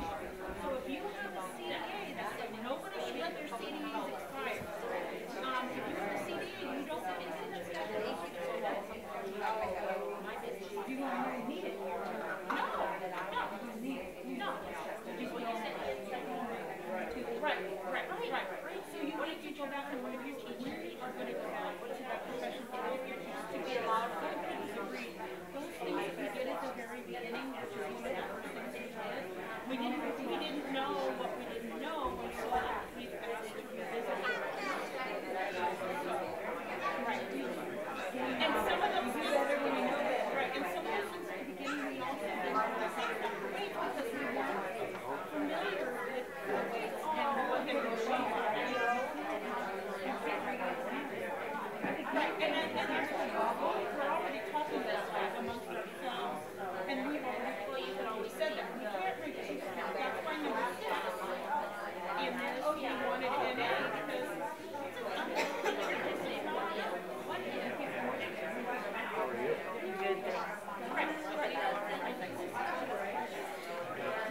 but no, you can't, if a parent is having trouble guaranteeing non-compliance, that's not expulsion, that's termination. There's a difference between expulsion and termination.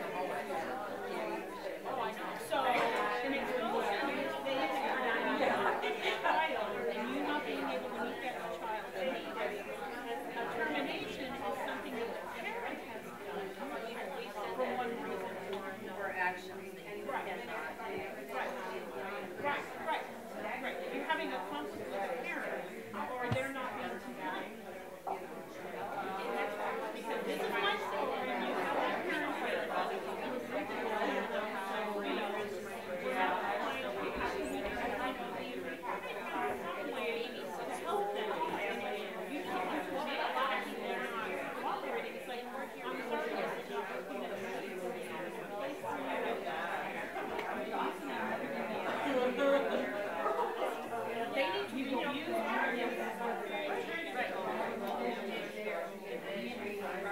Yeah, once we went through all of them, and we've already gone through all of them, we've decided what things need to go to resolution, what things need technical.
Okie dokie, it is 10:25, and we are moving on up.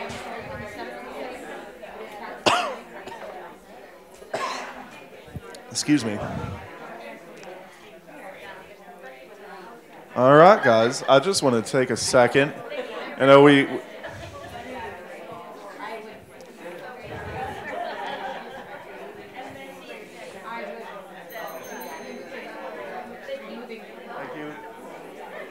If you can hear my voice, clap 3 times.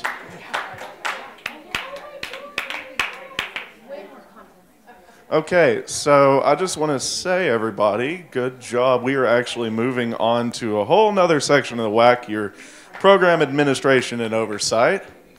We do have 3 sections from the previous section that are they're in the queue to be talked through TA and resolution, but made a lot of progress. So we are going to start out with section 0401. 0401. Application fees. Boom, boom, boom.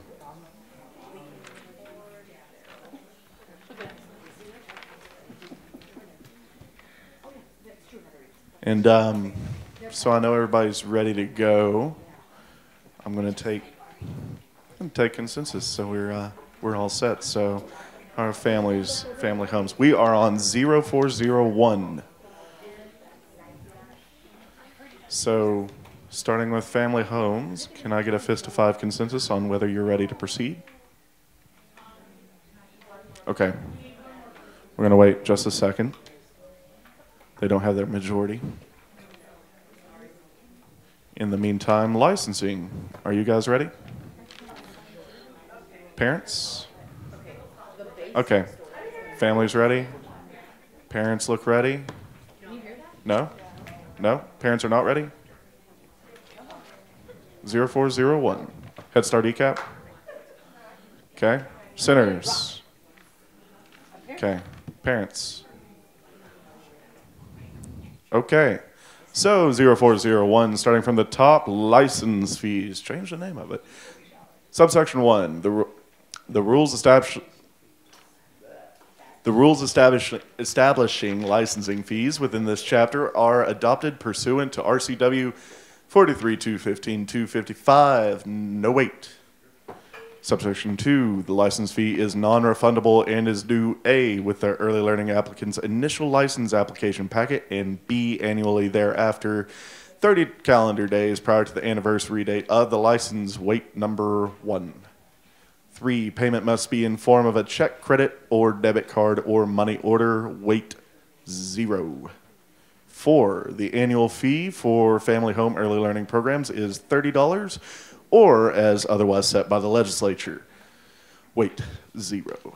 5, the annual fee for center early learning programs is $125 for the first 12 children plus $12 for each additional child or as otherwise set by the legislature. Wait 0. Scroll down. We're going down. Oh. Quit taking things so literally. And that's it. So, Pam, we're doing it. Let's roll. Let's see. Okay. So, family homes, 5s. Licensing, all 5s with subsection 1. Parents, all 5s. Head Start ECAP, all 5s. All 5s over at centers. Subsection 2. Family homes, 5s. Licensing, all 5s. Okay. Parents, all 5s. Head Start ECAP, all 5s. Centers, all 5s. Yes. Okay. 3, starting with centers. I'm going to give centers a second. Head Start ECAP, all 5s. Parents, all 5s. All 5s in licensing, all 5s in family homes. Going back to centers, I see all 5s. Is that correct? Yes. Okay. Number 4, Starting with Head Start ECAP. Guys, it's us. All fives. Parents. All fives. Licensing. All fives. Family homes. All fives. Centers. I see all fives. And 5. We're going to start with parents. 5s. Licensing. 5s. Family homes. 5s. Centers are considering Head Start ECAP. All 5s. Centers. Yes, ma'am. Can we just ask a question about what the difference in the fee, for example, for an in-home, they're paying $30. For my center, I'm paying $1,800 a year. What is the difference between what you do as a licensor for a home and a center, and why such a big cost difference to centers? The fee structure is actually set by the legislature. It's RCW, it's not us. And the fees go into the general fund. They don't come to licensing. I don't know what their rationale was, other than you're a big business or have the potential to be a big business. Ha ha ha ha. I truly don't know where the rationale came from, but we make as much as Microsoft. Yeah, I know. So, yeah. Be great. Okay, we'll have Susie work on changing that for us. So, centers, what is your consensus on it? Yeah. I see all 5s with centers. Look at that. 0401, record time. Could you write it out for me, please? Or would you?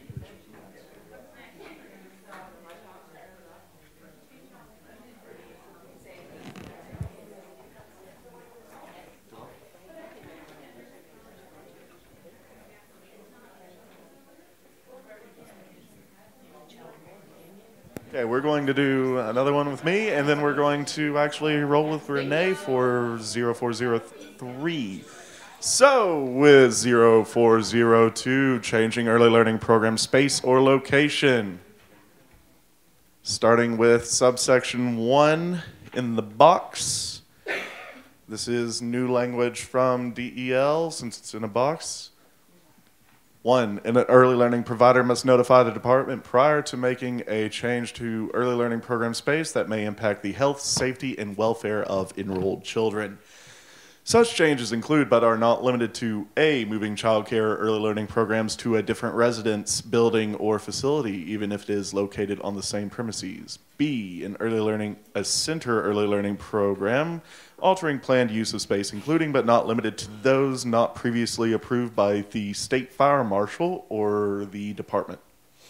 C, making facility modifications such as remodeling or renovating early learning program space that requires a permit under the Washington State Building Code or by a local jurisdiction. Or D, changing outdoor play areas such as adding or altering climbing or play equipment. Weight number 5.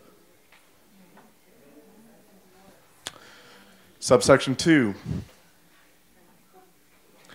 An early learning provider must submit to the department a proposed floor plan prior to making a significant change pursuant to subsections 1B and 1C of this section. Weight number 5.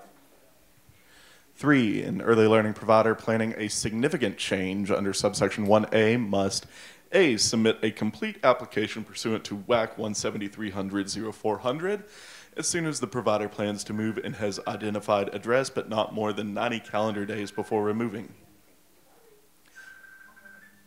B, not significantly change or move a center early learning program until the department has first inspected the new location and determines it meets the requirements in this chapter and RCW 45-215-260, and C, not operate a family home early learning program for more than 2 weeks following the move without first having the department inspect the new location, pursuant to RCW 45-215-260, weight number 6. And that's it. So rolling back up to the top. Does anyone want to make initial comments, or are we ready to start doing consensus? We're going to get a caucus. Yeah, how long would you guys like? 2 minutes.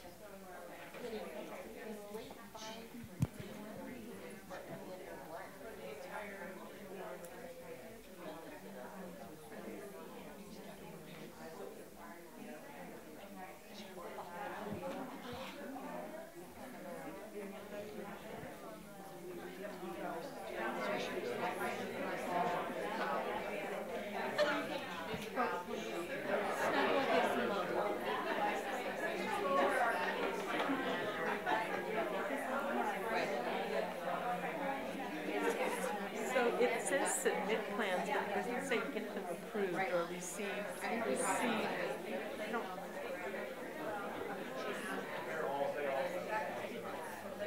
So, but I can move on then after I submit them? How do I know if they're going to be approved?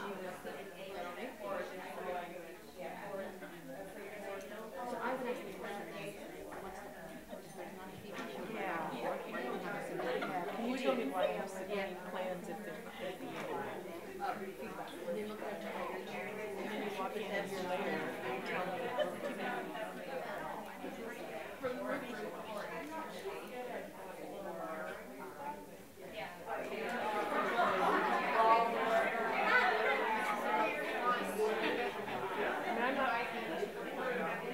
I know it takes forever, but you make reservations for a building or a room, and all of a sudden they'll come back and no.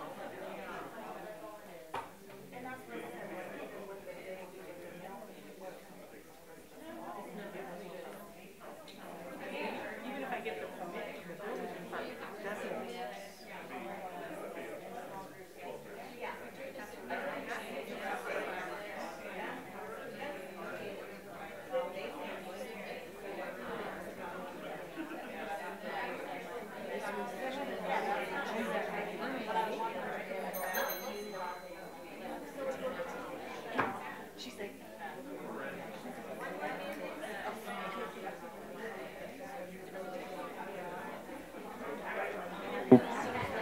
Okay.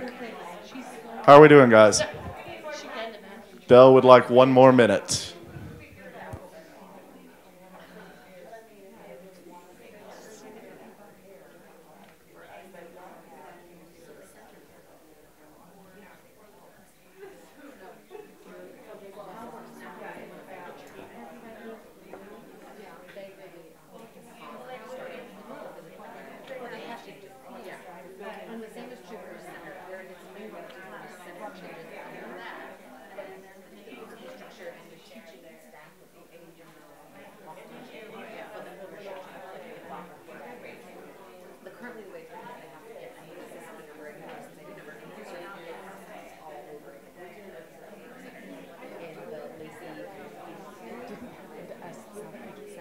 I know, and now it's subjective.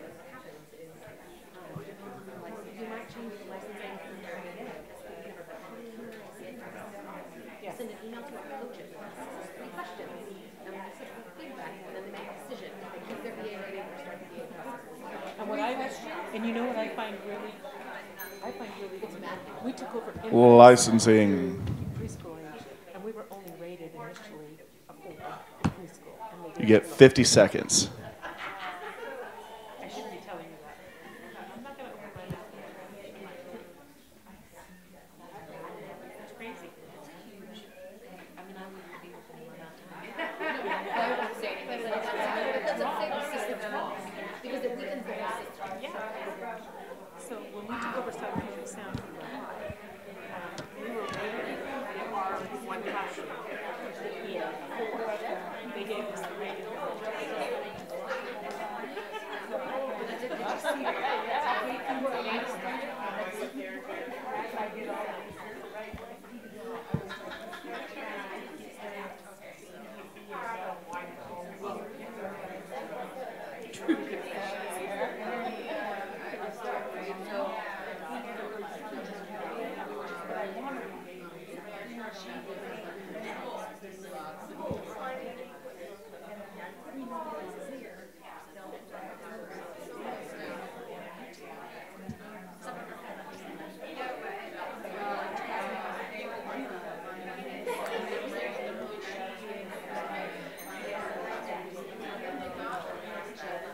Licensing.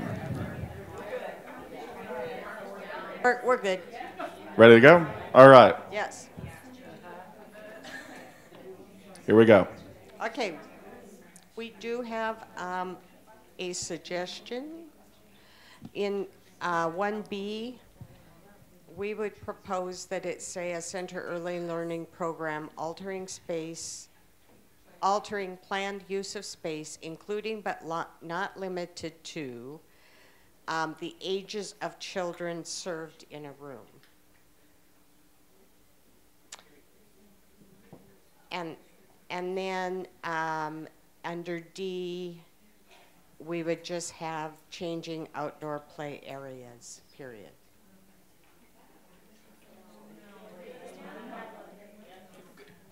So let's get through this here real quick. So B is, I'm sorry, but B is a period after served in a room. Yep. And the rest would be deleted, Lori. So served in a room. Yep.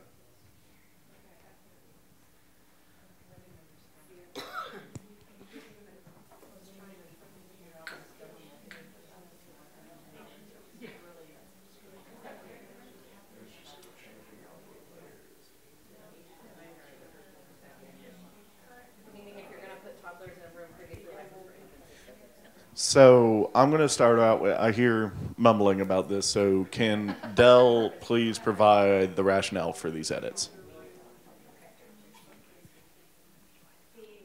The, in B, our concern was that by citing the fire marshal and those things, really, we just need to know if you're changing a room, especially in centers, if you're going from preschool to toddler, the fire marshal might have been out there, but hadn't approved it for that younger age group.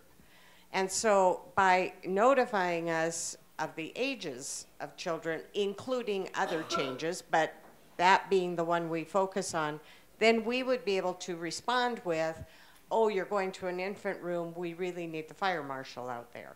Or you're going to start taking infants, we need to be, you know, doing other stuff for that. So that was a rationale for that one.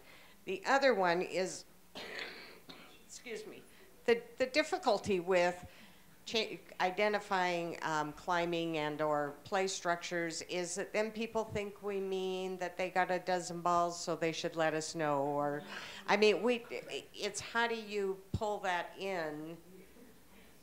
So it's if they have big changes in their play area, if it's a new piece of big equipment or something, we would need to know. Yes? We have a suggestion for that. Stationary. Oh, changes. Changing stationary outdoor play. I'd like to add the word stationary to D. D, right where you are. No.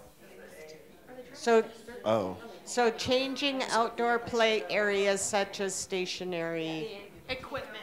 Such as stationary equipment. I don't know if that covers everything. What about playground covering? Well, that's, like ground cover, you might have an issue with if we're just changing that out. Our situation is that we already have to cover, I mean, if we're already buying a piece of playground, commercial playground, and it's already covered by all the other standards in there. So we were wondering if it was just more of if it's a handmade or someone's building something, but if we're buying a commercial piece of playground equipment that says ages 3 to 5, do we really need to send you guys, have you guys look at it, wait for it to come back before we order it? I mean, it seems like that's a little bit of overkill. Is there a way we can word that to where? Well, I mean, to us, this is a notification, and based on what you were notifying us of would inform our action on whether or not we're going to come out and do an inspection of it, or whether we're just going to provide TA, or we're just going to say, oh, great, thanks for letting me know. And that's where we were trying to come up with the changes to the outdoor play area. We want to know if you suddenly have added 500 square feet to your play area. I know, but you get it. And we do want to, if you put in a play structure, we might want to know that you followed manufacturer instructions or whatever. Okay, so what I want to do before we get any further into D, let's just go in order here. So can we take consensus on this edit, particularly with subsection 1B? Just consensus on this edit. So I'm going to start with family homes, excuse me. On this edit, B. Okay, I hope licensing has consensus on that. All fives there. And all fives with family homes. Parents are considering Head Start ECAP is all fives. Centers, I don't see everybody. I see a 5, 2 3s, a 4, 3 3s. Help me out here, guys. 4 3s. There you go.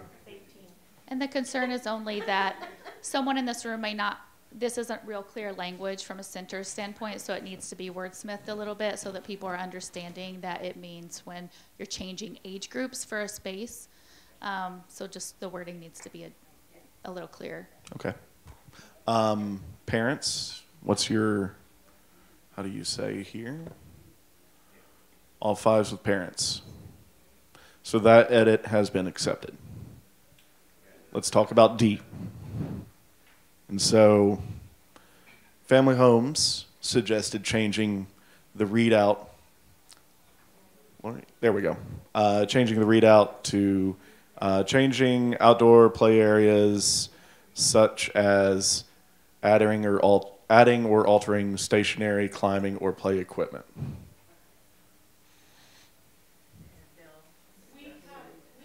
Question as to whether or not D is already addressed in the outdoor environment.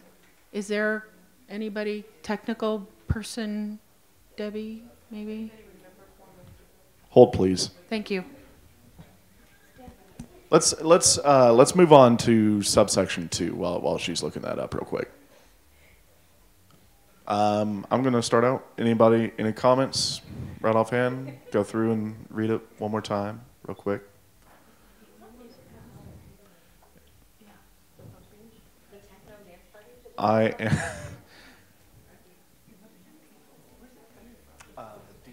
Hey, Lori, could you scroll up real quick? It is.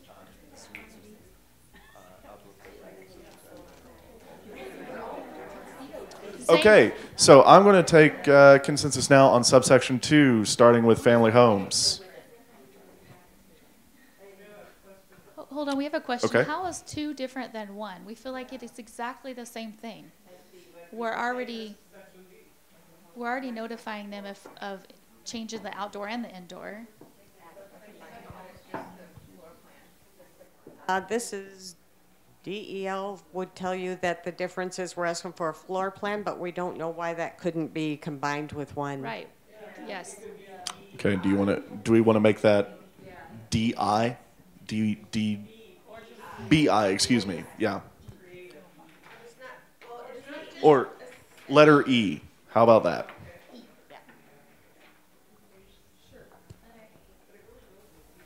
It's kind of under A and B, isn't it? Or Well, B? it's B and C. B and C.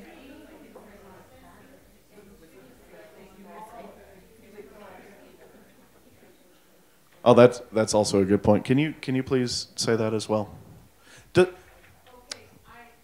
We have an observation that I overheard from the licensing table that B addresses centers only and 2 addresses all early learning providers. So we would have to wordsmith this so... Does this need to go to TA and resolution? I think so, because all through this WAC, they call out when something is different, and that 2B is just calling it out for centers, but anything that's not called out that way would apply to all early learning providers. So we would want the floor plan from anybody, but I think it would go under C is where I would be more concerned with it being. Okay, Lori, can you cut 2? Mm-hmm.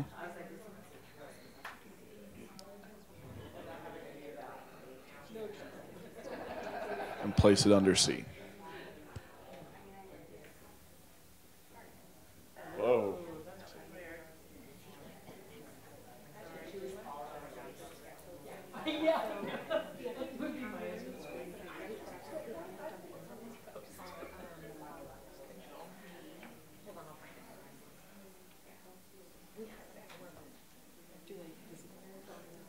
Is it a second sentence or is it a separate line? Okay.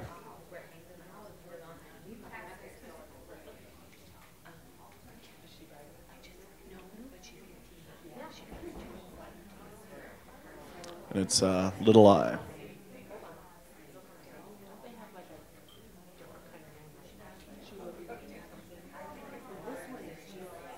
Up one. Yep. There you go. That's fine. It doesn't need to be. Yeah, that works fine. And can you delete all of 2 then?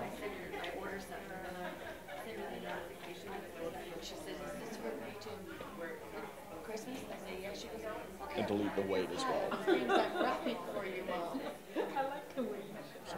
Okay. I'm going to take consensus on this edit, where it's placement as little I under C, starting with family homes. I see all 5s. Licensing.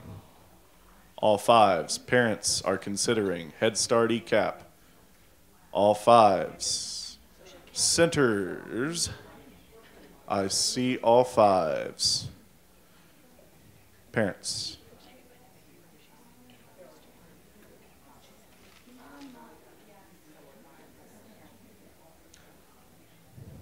I see all 5s. Cool.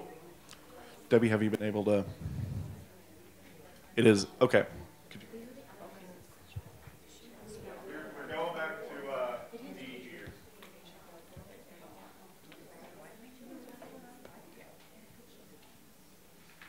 So the language in D talking about the change of the equipment is not a duplication. The actual section for the outdoor equipment actually addresses what's required of the equipment. So this is the notification of the changes, if that helps. Okay. I'm going to take consensus on letter D, starting with centers as it stands with this edit. Centers are not all 5s. I don't see all voting. Could we? Sherry, do we need a caucus on D, please? Okay.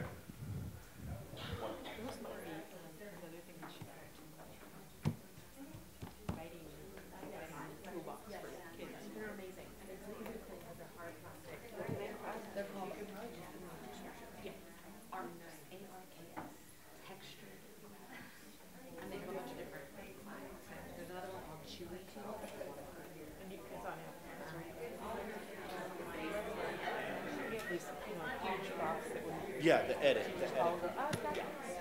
We still have taken. Technically, we have taken consensus on two since it was moved to C, but don't worry.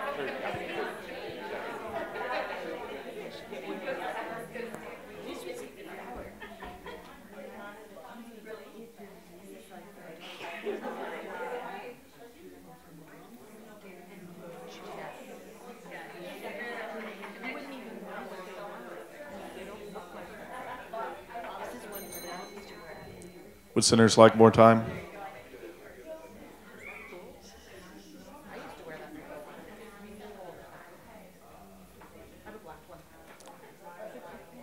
Centers? I'm not trying to add more stuff for us to do, but just because this has been one of the things that I've dealt with from changing from like bark to play pad, and if I had a structure and maybe would you not want to know what thickness of play pad that I'm changing to ensure that it's for the right height of the playground equipment? So stationary, I don't know, addresses all of that just because I'm thinking about safety of kids in fall heights. We don't want to have to notify you every time we blow more bark in, so it's not the same surfacing, but if we're changing to a new surfacing, maybe that would need to be added as well. So we could say maybe stationary climbing or surface, I don't know. Or stationary climbing, surface, or play equipment. No? We don't want, yeah. No. Okay. Folks, please. we want to just make sure that for the hundreds of providers that we have in the state, that this is not unclear in terms of you don't have to call every time you have bark blown in. So we want to say something akin to if you're changing from one type of surface to another type of surface. I think if you are very, very literal in that, then that covers you.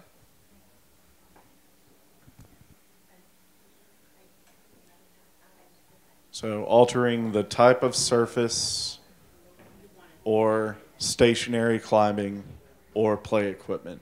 That's probably going to need a little bit of tightening up by Dell Tech riders, but does this address your needs? Licensing. Could we maybe make it including but not limited to? Because it's this. Play areas, These are examples. They're not an exhaustive list. These are just giving us some things that we know we want to know about. All right.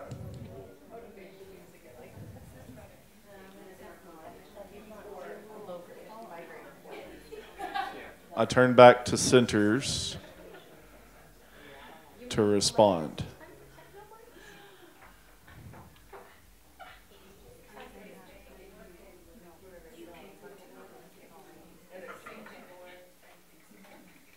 Do we need a caucus?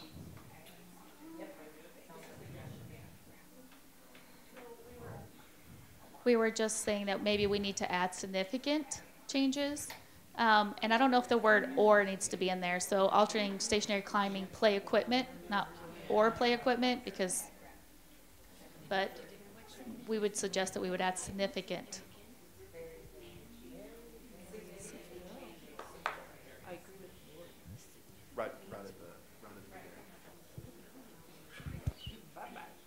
Family homes. We feel that significant, if there's not a definition for that, that's subjective. Debbie's looking it up. Do we need to send this to resolution? I'm going to ask the team leads.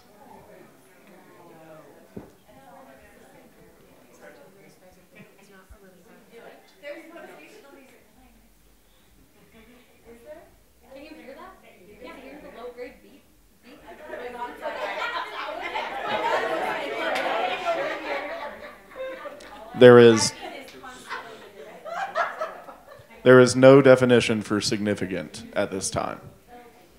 That is, so it'll be defined as of what's in the dictionary.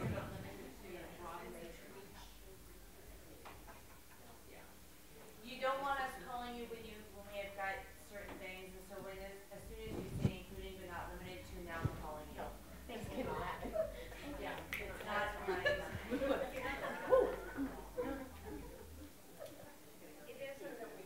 You to call, it's that we don't want you to feel you have to call because you got a dozen balls. But we'll think we have to call if it says including but not limited to. I think that makes us feel more like we need to. So what about major changes or changes to the outdoor play area that could impact children's safety?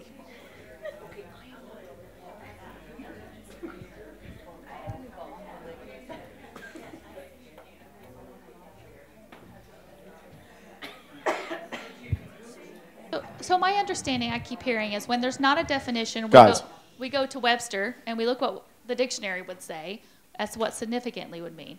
So is that not the case here, that we should maybe look at what significantly means and see if that applies here before we make the changes? Could you please use the mic?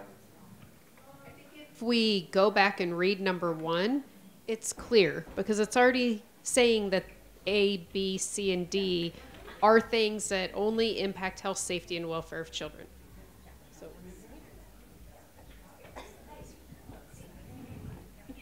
And there you have it.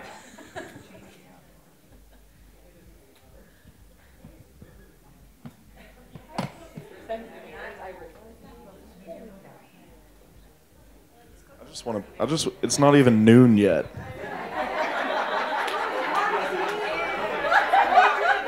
Okay, I digress. Okay. Here we go. We litigated this quite a bit. I'm going to put it back up for consensus. Just this edit. Not even all of subsection 1, but just this edit. I'm going to start with centers. Hold on. So I don't know if licensing, so does that mean could we take back out the including but not limited to and put back in such as? Because it already says up above health and safety. So that would, taking out the included but not limited to keeps us from calling you all the time. But such as lets us know these are things that we would possibly call you for. And anything else that has to do with health and safety. Okay.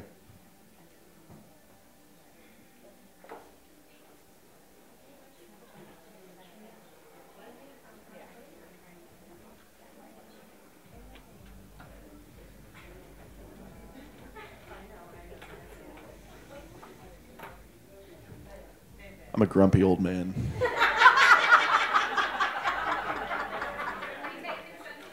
Let's take consensus. I love you guys too. Okay, here we go. Look at this beautiful, much shorter sentence now. We're going to take consensus on it. I'm going to start with centers. I see all 5s in centers. All 5s in Head Start, all 5s in parents, all 5s in licensing, all 5s in family homes. Excellent. Now we are going to take consensus on all of subsection 1 / subsection 2 since it was moved right here. Let's push through it. Let's see what happens when we start with family homes. All 5s. All 5s in licensing. Parents are considering. All 5s in Head Start and ECAP. Claudette. All 5s in centers, and parents are all 5s as well. Look at that, guys. All right, subsection 3.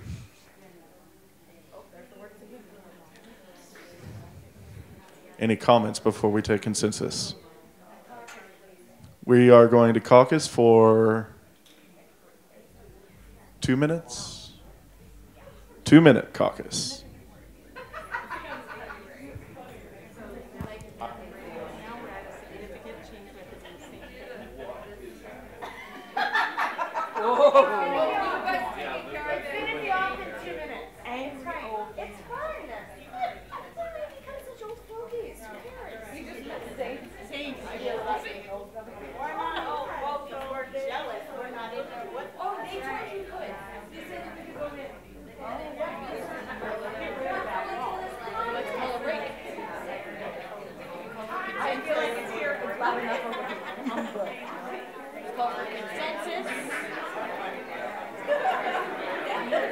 What is she looking up? Oh, the lunch party.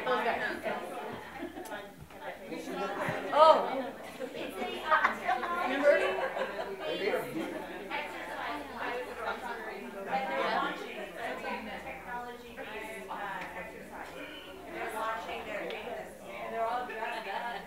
At the Red Lion at 11. That's I think that's going to be successful. You're being judgmental. Oh my God. I mean, at least go to RL by Red Lion.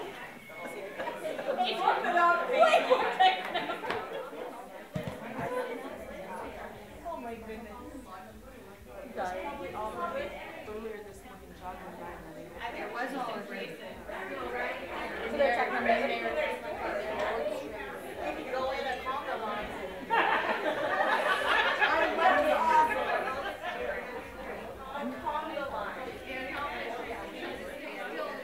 Welcome back, TA and Resolution Group.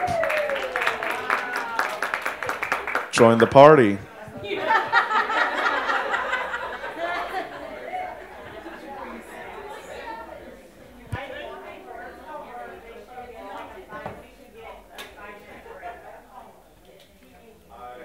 I have team leads have suggested a 5-minute break. I'm going to put that in front of the groups for a minute. Okay, I see it's a break / caucus / okay, hi. Folks, please.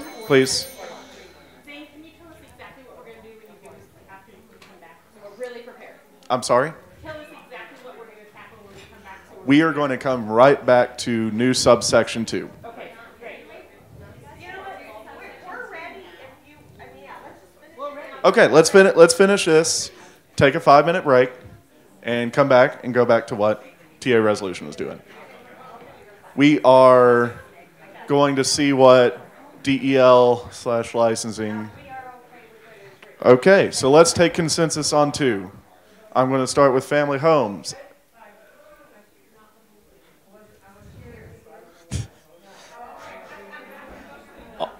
I saw a 5s in family home, unless you want to take a set.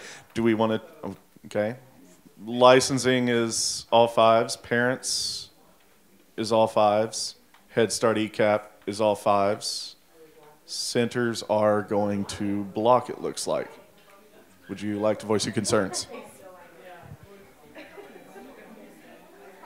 So our concerns are for, I do have a mic.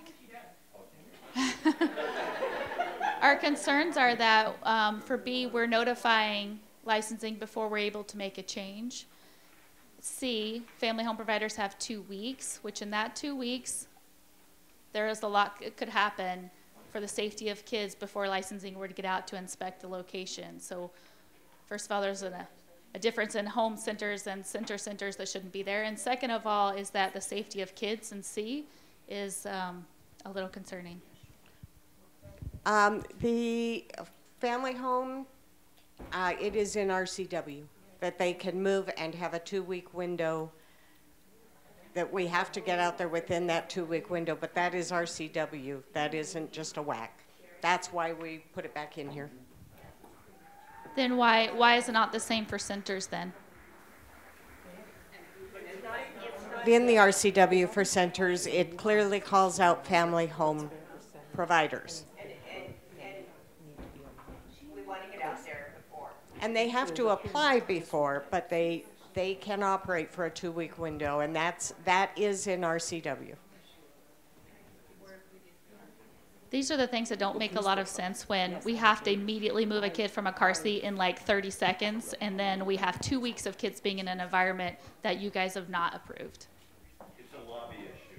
Take it up with the legislature. Yep. Well, we probably lobbied it in there. I don't know. That's exactly right. It's a union negotiating. Great, that's awesome. Okay, We're happy hey, for that, but we would like then to have the same thing. So you got to go to your legislature for that one. We can't do it.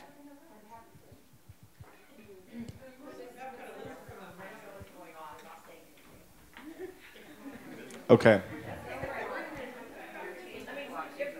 Can we? Can we? What, friends?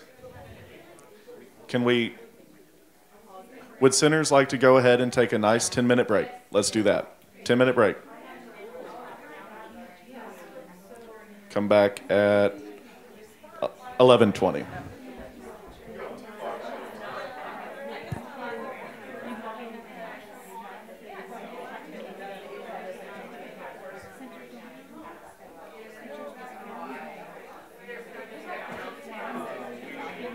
Put it in there now.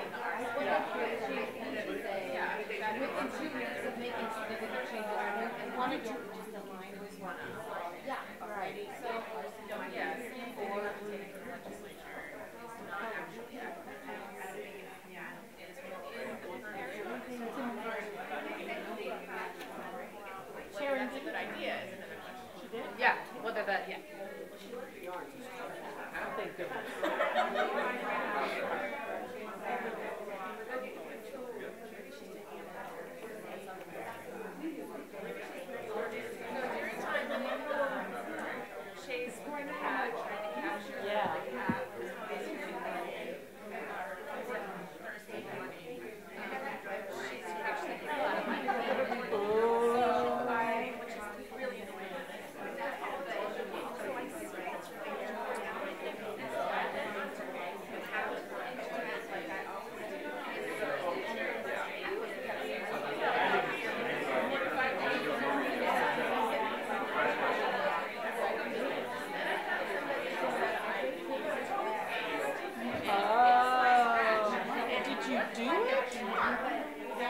gel toothpaste?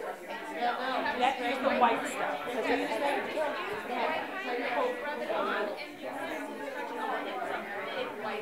And you know what else? So like if you know if you rub like something like wax in the car and you rub it, you come on and you can use toothpaste. Wow. Thank you. Tip for the day. It's a tip for the day. I'm sorry, I should say this about this is about team support. Yeah. And then of course I gave you my tip yesterday about putting a fancy project. Yes. And by the car that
But I'm really such a stickler for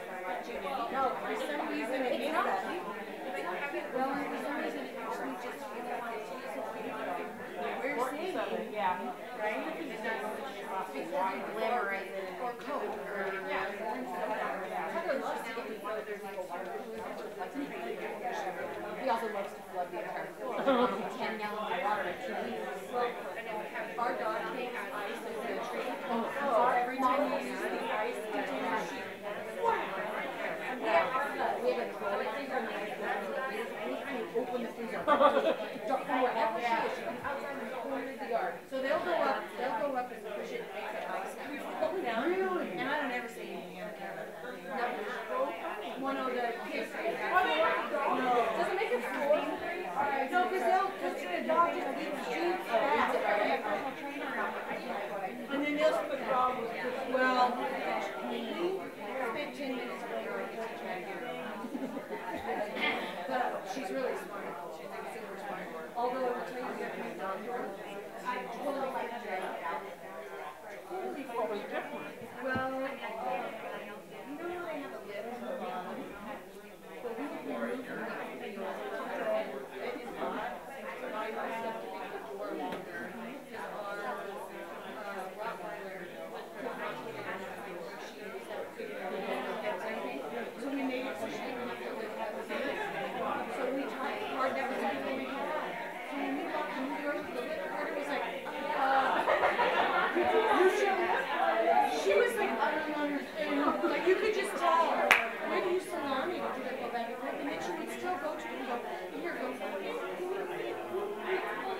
And we just made an agreement. Like, no one gets up and opens the sliding. Because it's a slide and goes on a slider. I said, no one gets up and does it. Just tell her, you can do it. And she's getting much better. But you tell her she's going to say it. And the cat, the one kid next to her, he's like,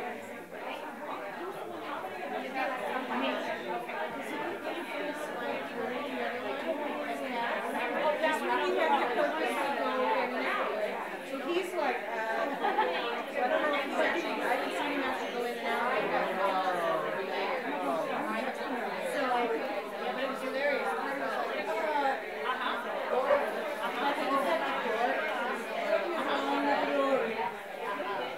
You could just see her. And I just said, it's different. You can do it. It doesn't seem anything. Going back and forth. But that doesn't necessarily mean something very preventative. Now that I got my, okay, I understand. Yeah, I understand. So we have one like that. And then that next no, but it's still, and I'm just trying my daughter, you are not she's like, yeah. So he's like, he's too young. And he is heavy. And he's never, he's just never, he just go out and he has a long way to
Hello, everybody. Welcome back. It is 11:21, and we are ready to move on to subsection 3 of section 0402. 3? I forget now. 2. Apologies. So we're, excuse me, it's not even subsection 3 anymore. It's subsection 2 since we moved subsection 2 to subsection 1. Okay. So, where we left off, centers have just block consensus. Go right on ahead.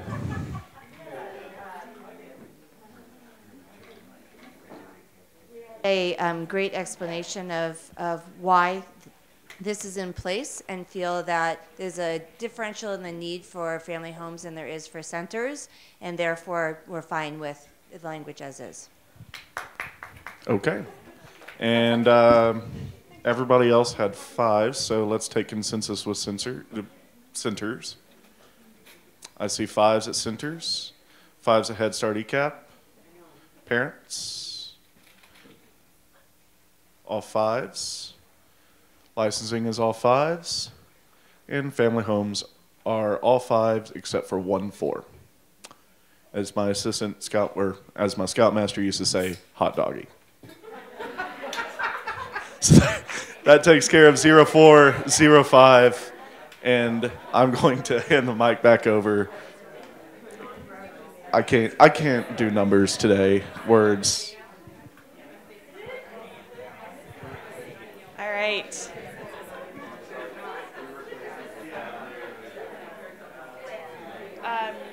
Yes, I want to go to 0210. What I just it's in the big document, so I have to scroll to it.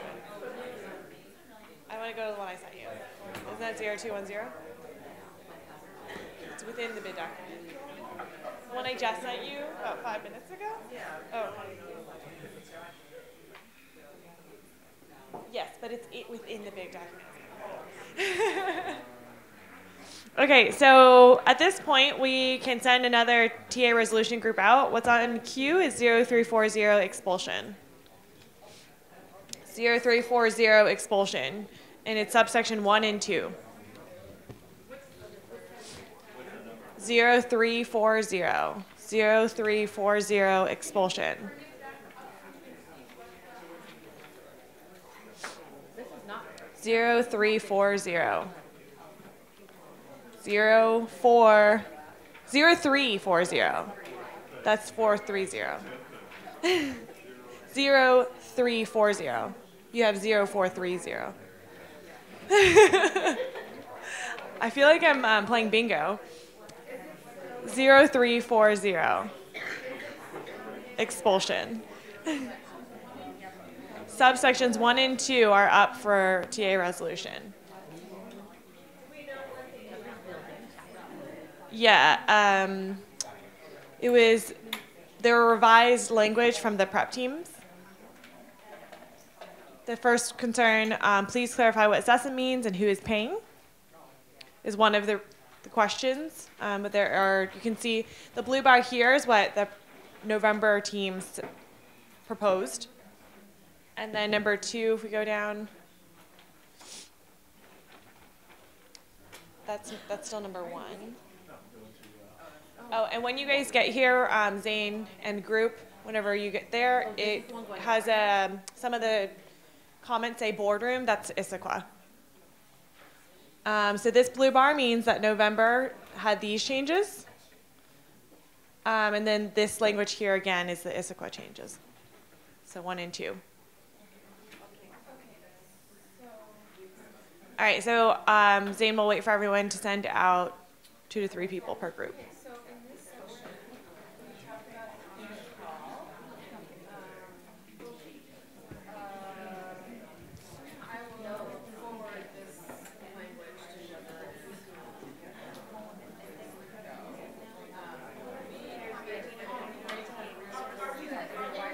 They're leaving now, yes.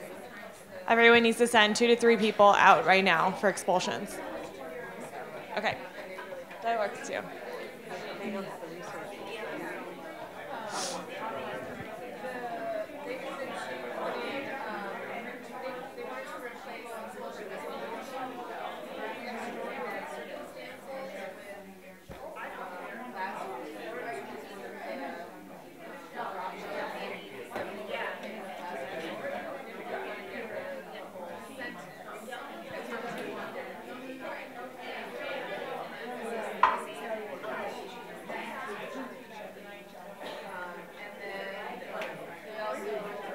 about recommended practices that members should do because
Well, just keep him in the shape and we will be. I think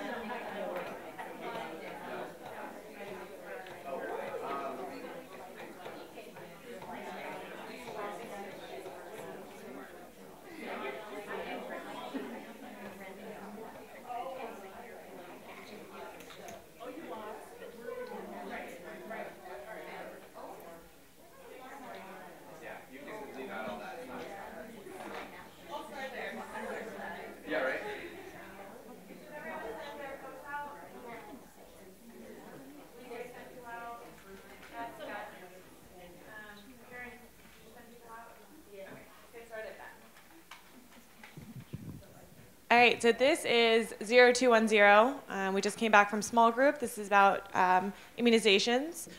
We did make a breach of protocol, and that we changed the weight on number 2, which already reached consensus. So upon review of the whole section, as a group, we decided that it made sense to take 2 and move it from a weight of 5 to 3 to be consistent. So to make all of the paperwork consistently at 3 around immunizations. Okay, so I'm going to measure consensus on number 2. This is all the text, and the weight is below, but it's a 3. There's no other text below.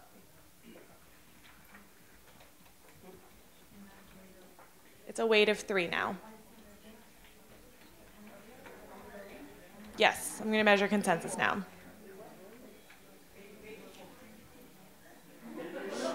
The centers are 5s, Head Start ECAP are 5s, family child care 5s.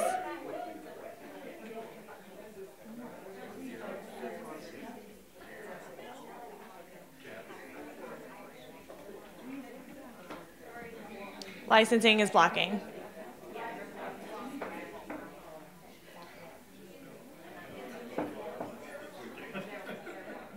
Claudette, we're good.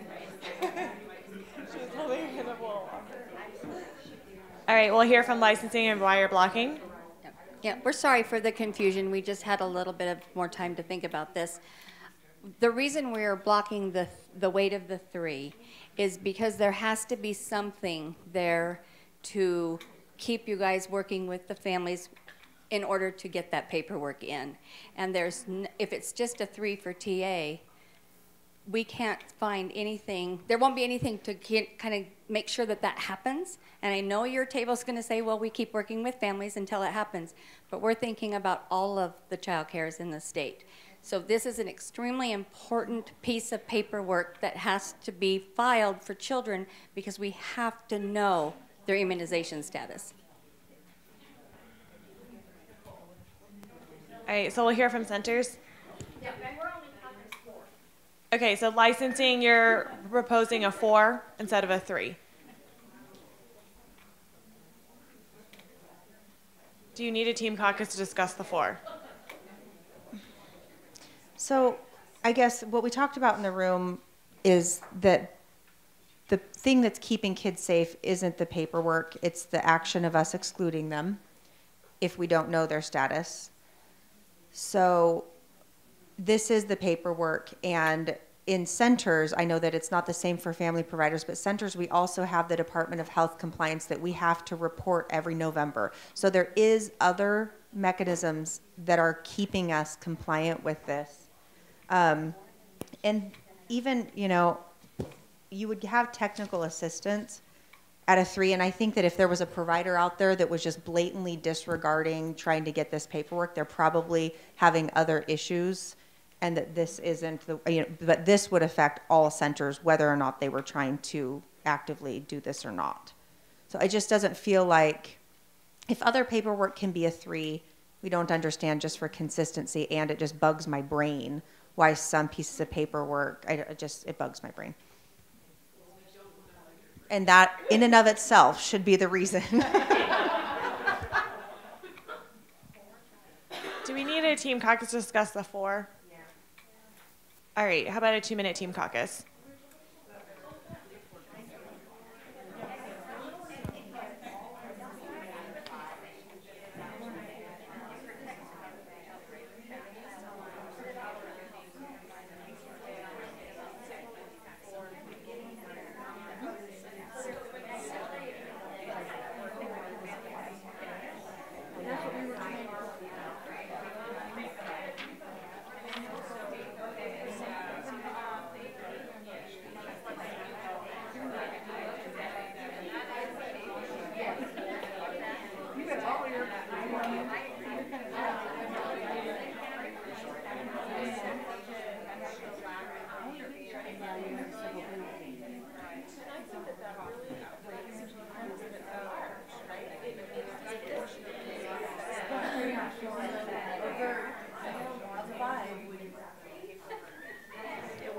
For the record, Dell and centers are sidebarring right now.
All right, so we're coming back from Team Caucus. I see Head Start and ECAP would like to make a comment.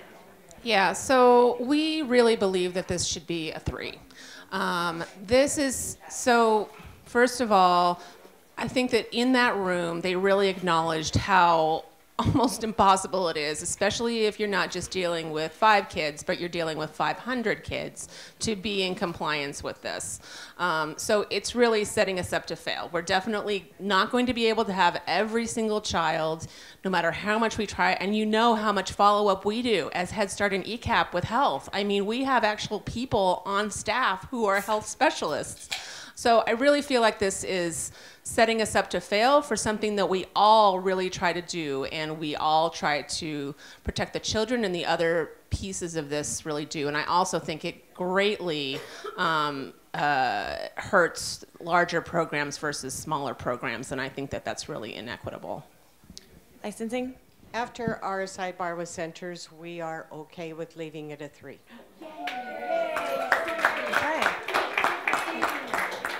All right, I'm going to measure full consensus on 2 at a weight of 3. Center, Head Start, ECAP are all 5s. Licensing and family child care are all 5s.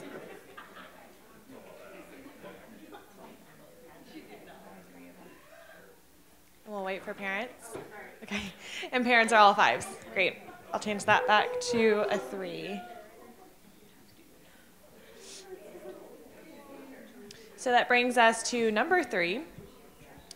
I'll read you all the changes, which is just under A. So prior to enrollment, the parent or guardian provides written proof of the child is scheduled to be immunized. So it looks strange on here, but the change here was prior to enrollment. That's what we added in the TA resolution group. And we kept the weight, again, still at 3. So I'll measure consensus on 3 with the addition of prior to enrollment at a weight of 3. So centers are all 5s, Head Start ECAP all 5s, licensing all 5s, and family child care all 5s. Parents, all parents are all 5s. Okay? We'll go to 4 then. What we did with number 4 is change this weight from a 5 to NA.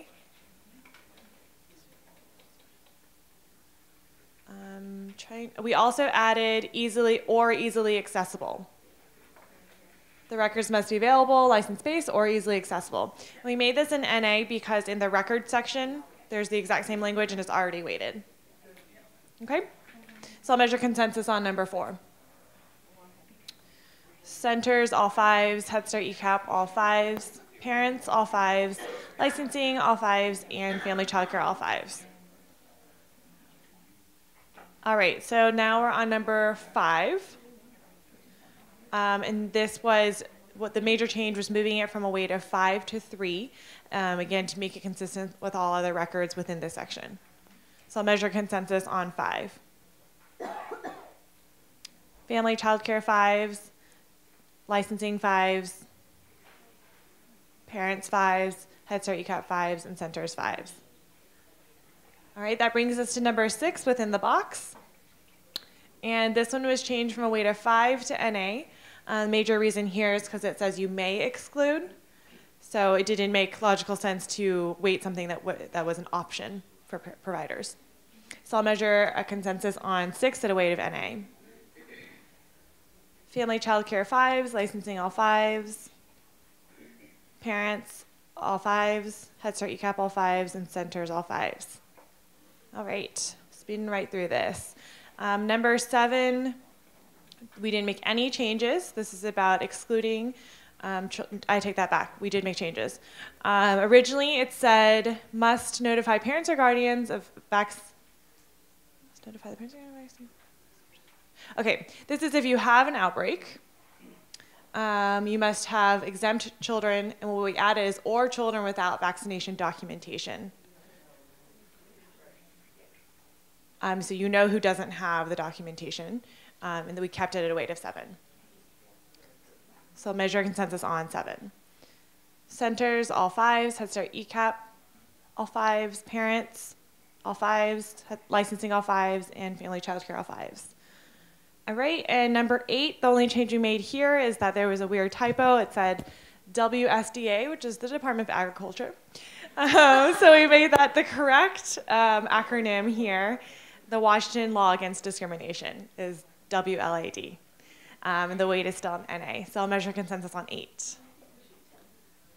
All right, family child care, all 5s, licensing all 5s, parents all 5s, Head Start ECAP all 5s, and centers all 5s. Nice job. Got through immunization. That one went through a lot. Okay, so we're going to skip back over to program and administration and oversight. 0405 background check fees. And I'm going to tap out and have Renee tap in.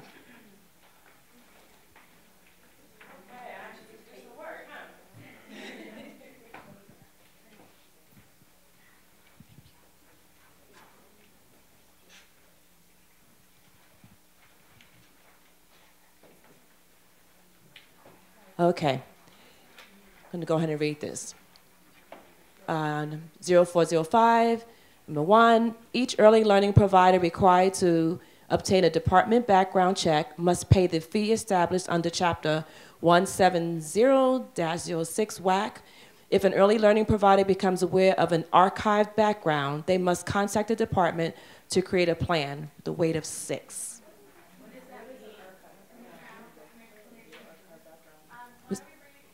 Is that it? Yeah. We're requesting an explanation.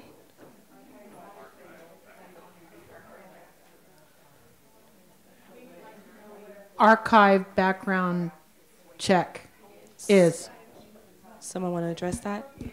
Okay, an archive background check is when somebody has submitted a background and then they either had a request for information or they didn't pay their fees and it sits there for so long and then it goes in with no action having been taken on it.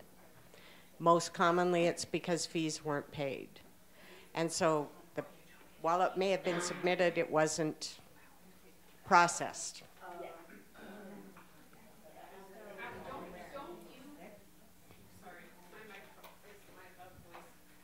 Doesn't DEL notify providers anyway when that happens? So why would we have to notify you that you notified us?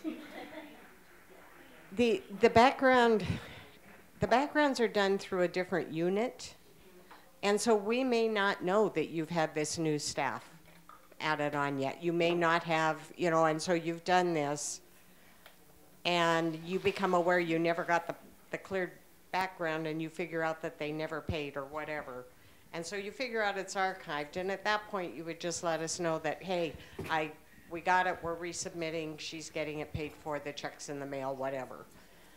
But it is a problem at times, and it tends to be that all of a sudden it's a problem for somebody. It isn't a common problem with most providers, but it is a problem. Head Start ECAT. So I have 2 questions, neither of which are deal breakers, but one is, I guess I would request that we include in the definition section this archived background thing, since it was like a complete mystery to me. And then the other is, I just have a question about why this little thing is its own little special section. Is there a reason why it's not under the other part about the background checks? Licensure, can you answer that? Oh, Tyler's working on it.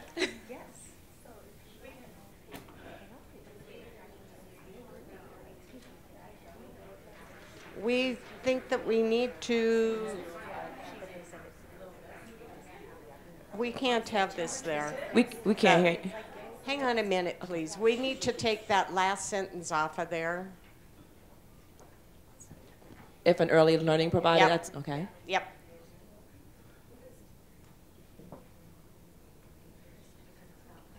Nope, so this is really what this just needs to be saying is you need to get a background check and pay the fee.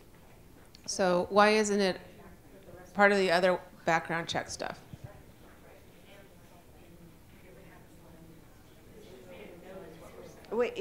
This is more to call your attention to the fact that you need to follow 170-06, which is a different WAC. It's the background WAC. And this is calling your attention to the fact that you need to follow the processes in that WAC. I see what you're talking about.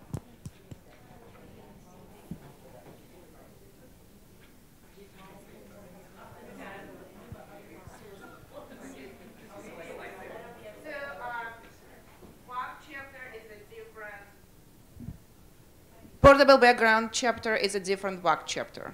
So we're referring to it. Yeah, I understood that from what she said. So we're not anyhow can change. So what I hear from the licensing that there is a lack of coordination between portable background check and licensing, which we need to deal with internally at the department and cannot put it on the provider. So I fully agree with taking away this particular sentence, and we will figure out how to connect both chapters together. Centers. In addition to that, then the weight should not be a 6. It should be not weighted at that point. This is a teacher getting their background check, and if they bounce a check, They can't be alone until they have their background check cleared. So we're not allowing them to be with children unsupervised and by themselves without a background check. So why, if that teacher bounces a check, does the center get a 6? Or the Before, we need to caucus, because before we could agree to that, I mean, to us, the background check is one of the absolute fundamental health and safety issues. And so what we need to do is see if it is weighted elsewhere. Okay, so let's have a two-minute team caucus.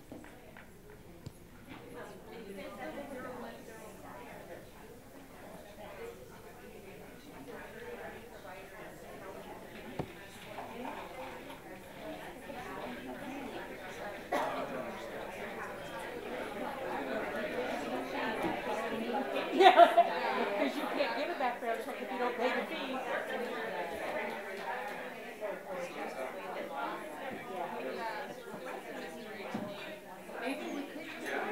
Must pay the fee.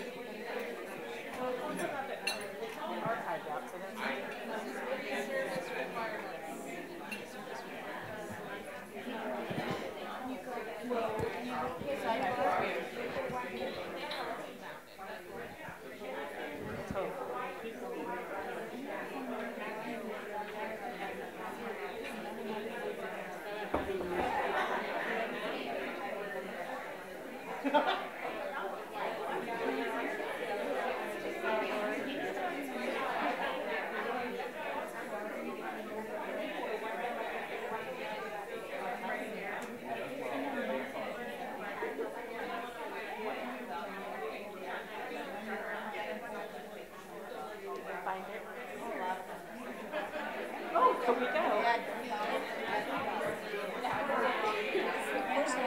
You can't get it. No.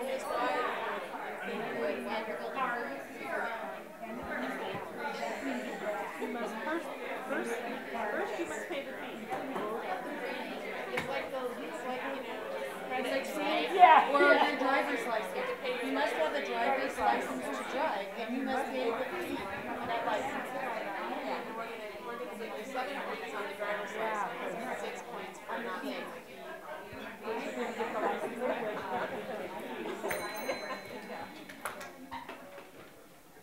Okay, are we ready or do you need more time? Okay, licensing is requesting 2 more minutes.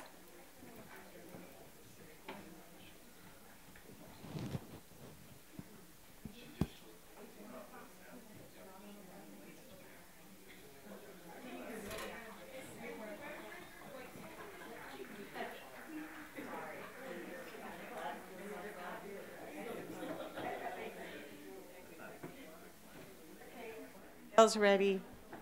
We propose we eliminate this WAC.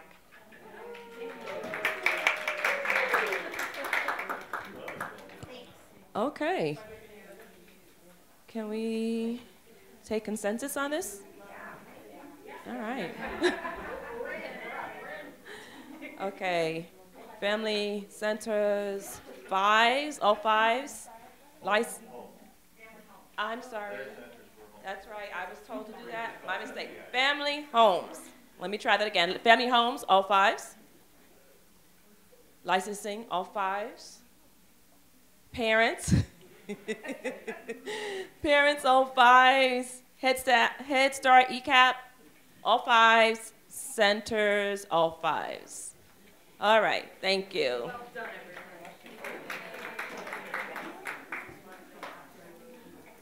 So let's go on to the next one. 0410. Okay.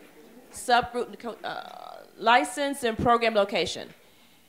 Number 1, an applicant for a license under this chapter must be at least 18 years old. No wait. Number 2, a licensee refers to the individual organization. A, whose name appears on a license issued by the department, weight of NA.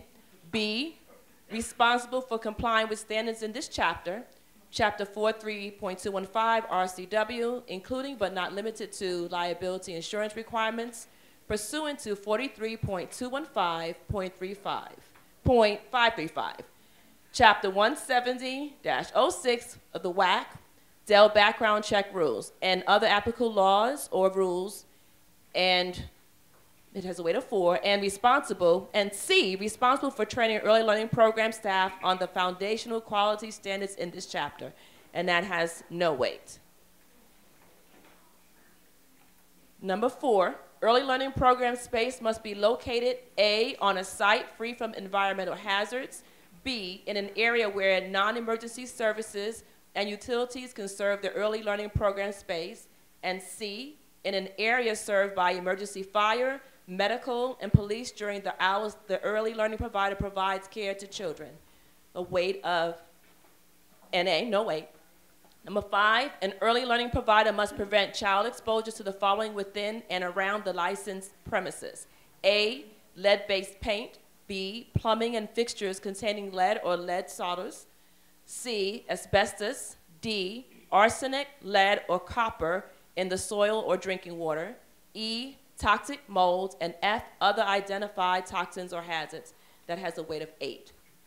6, an early learning provider must place address numbers on the outside of the house or building containing the early learning program space, and the numbers must be legible and plainly visible from the street or road serving the premises. That has a weight of 5. Number 7, a licensed applicant planning to open an early learning program in the designated Tacoma Smelter Plum counties of King, Pierce, and Thurston must contact the State Department of Ecology, DOE, and complete and sign an access agreement with DOE to evaluate the applicant's property for possible arsenic and lead soil contamination. It has no weight.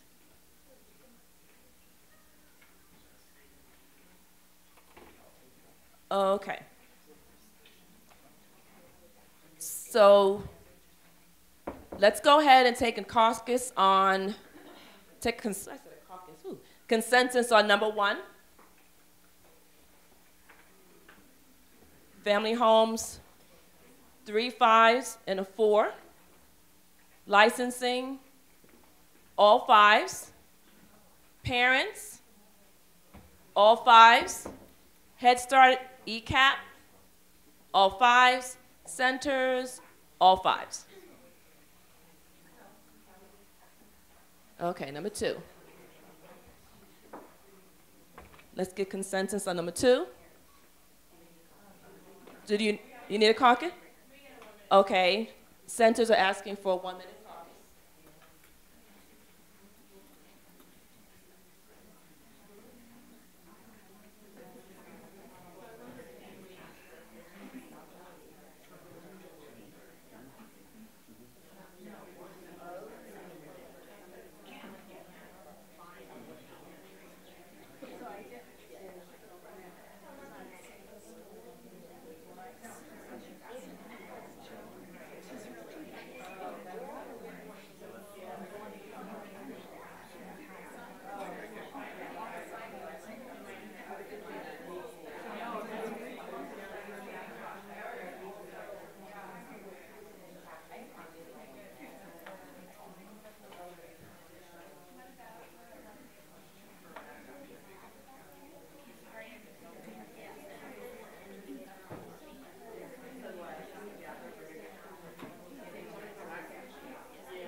Are we ready, or do you need additional time?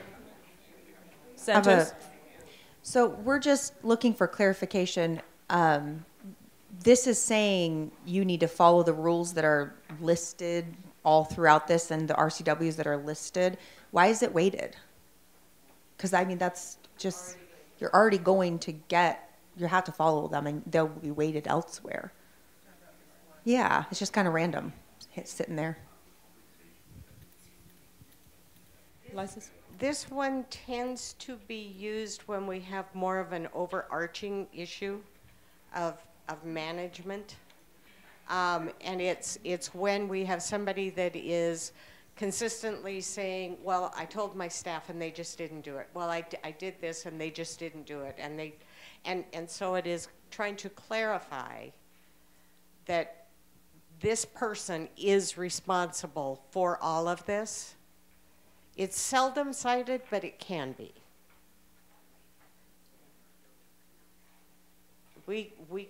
Isn't it in the direct program supervisor director job description that they are Yes, it responsible is. for And doing? so- So could we just leave it there weighted? Yeah, we could. Okay. But Thanks. there is one thing I need to bring up, and that is that nowhere in here does it refer to the fact that a licensee in a family home must live in the home. And even though that's part of the RCW and part of the WAC, I do believe that should be added in just for clarity's sake. And it doesn't even necessarily have to be weighted. It just, I believe, needs to be here so that it is very clear to anybody considering opening a family home that they have to live in their home. Okay.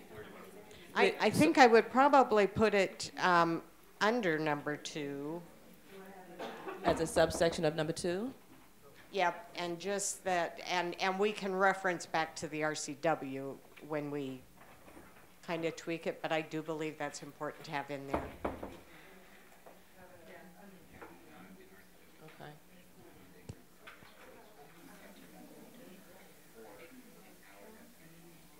Where is it?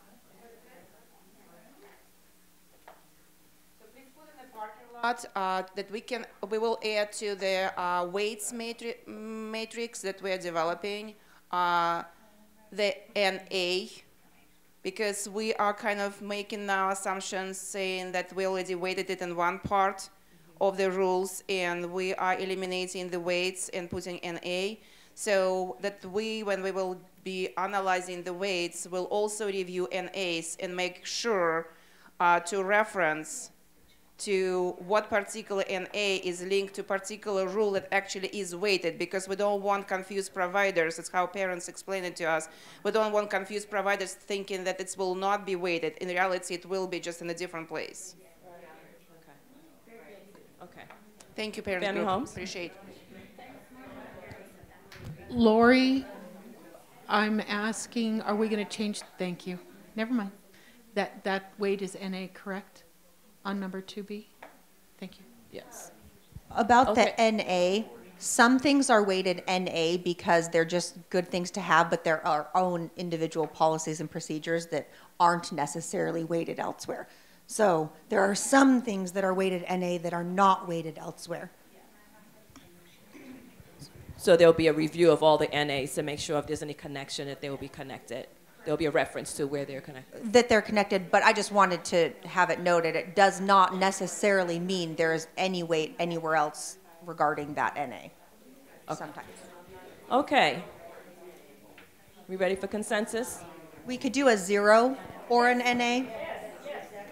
Okay. So let's take consensus on number 2. The whole thing. Well, let's do this first. Let's take consensus on D. The rewording of D. The addition of D, actually. Right. The addition of D. Okay. Family homes. All 5s. Licensing. Language, but we do believe this needs to be weighted. Okay. We're sorry, and I know that isn't what I said, but we do believe it needs to be weighted because when this is a problem, this is a problem. Okay, so licensing wants to add weight to this. What are you proposing? It would actually probably be a 6. Okay, licensing is proposing a weight of 6 for D. I just had a question or comment. How would you get a license? How would you get a license and your licensor come to your home if they didn't know you didn't live there. So that would already be there. Problem comes in is when people are licensed in a home and then they buy another home and they move into their other home, but they keep doing their licensed childcare out of their old home, and that's not legal because they're no longer living there. So that's where, I mean, it doesn't come into play a lot, but it does come into play. Okay. Parents? This is just a clarifying question. So if the child care is in one home and they move and buy another home, then does that make that first home become maybe a center or something different? But they would need to apply for that kind of license. Okay, I was just asking because I want to know, what does that become? Yeah, Okay. But yeah, or unlicensed childcare. Yeah. Okay, thank you. Family homes? I have a question about in the past, there have been family home providers who were mini centers. And so there is a second building on their premises that is where child care programs are located, but they are living in the home on the same premises. And how will that be addressed by D? We would be comfortable with saying in the home on the premises of the family home program or whatever. So we would add I in the mean, home. our intent is that you live there.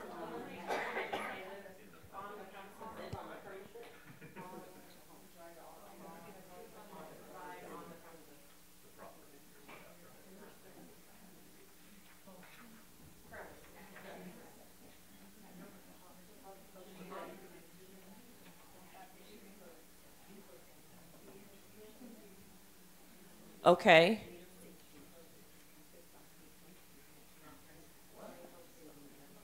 Do you need a caucus?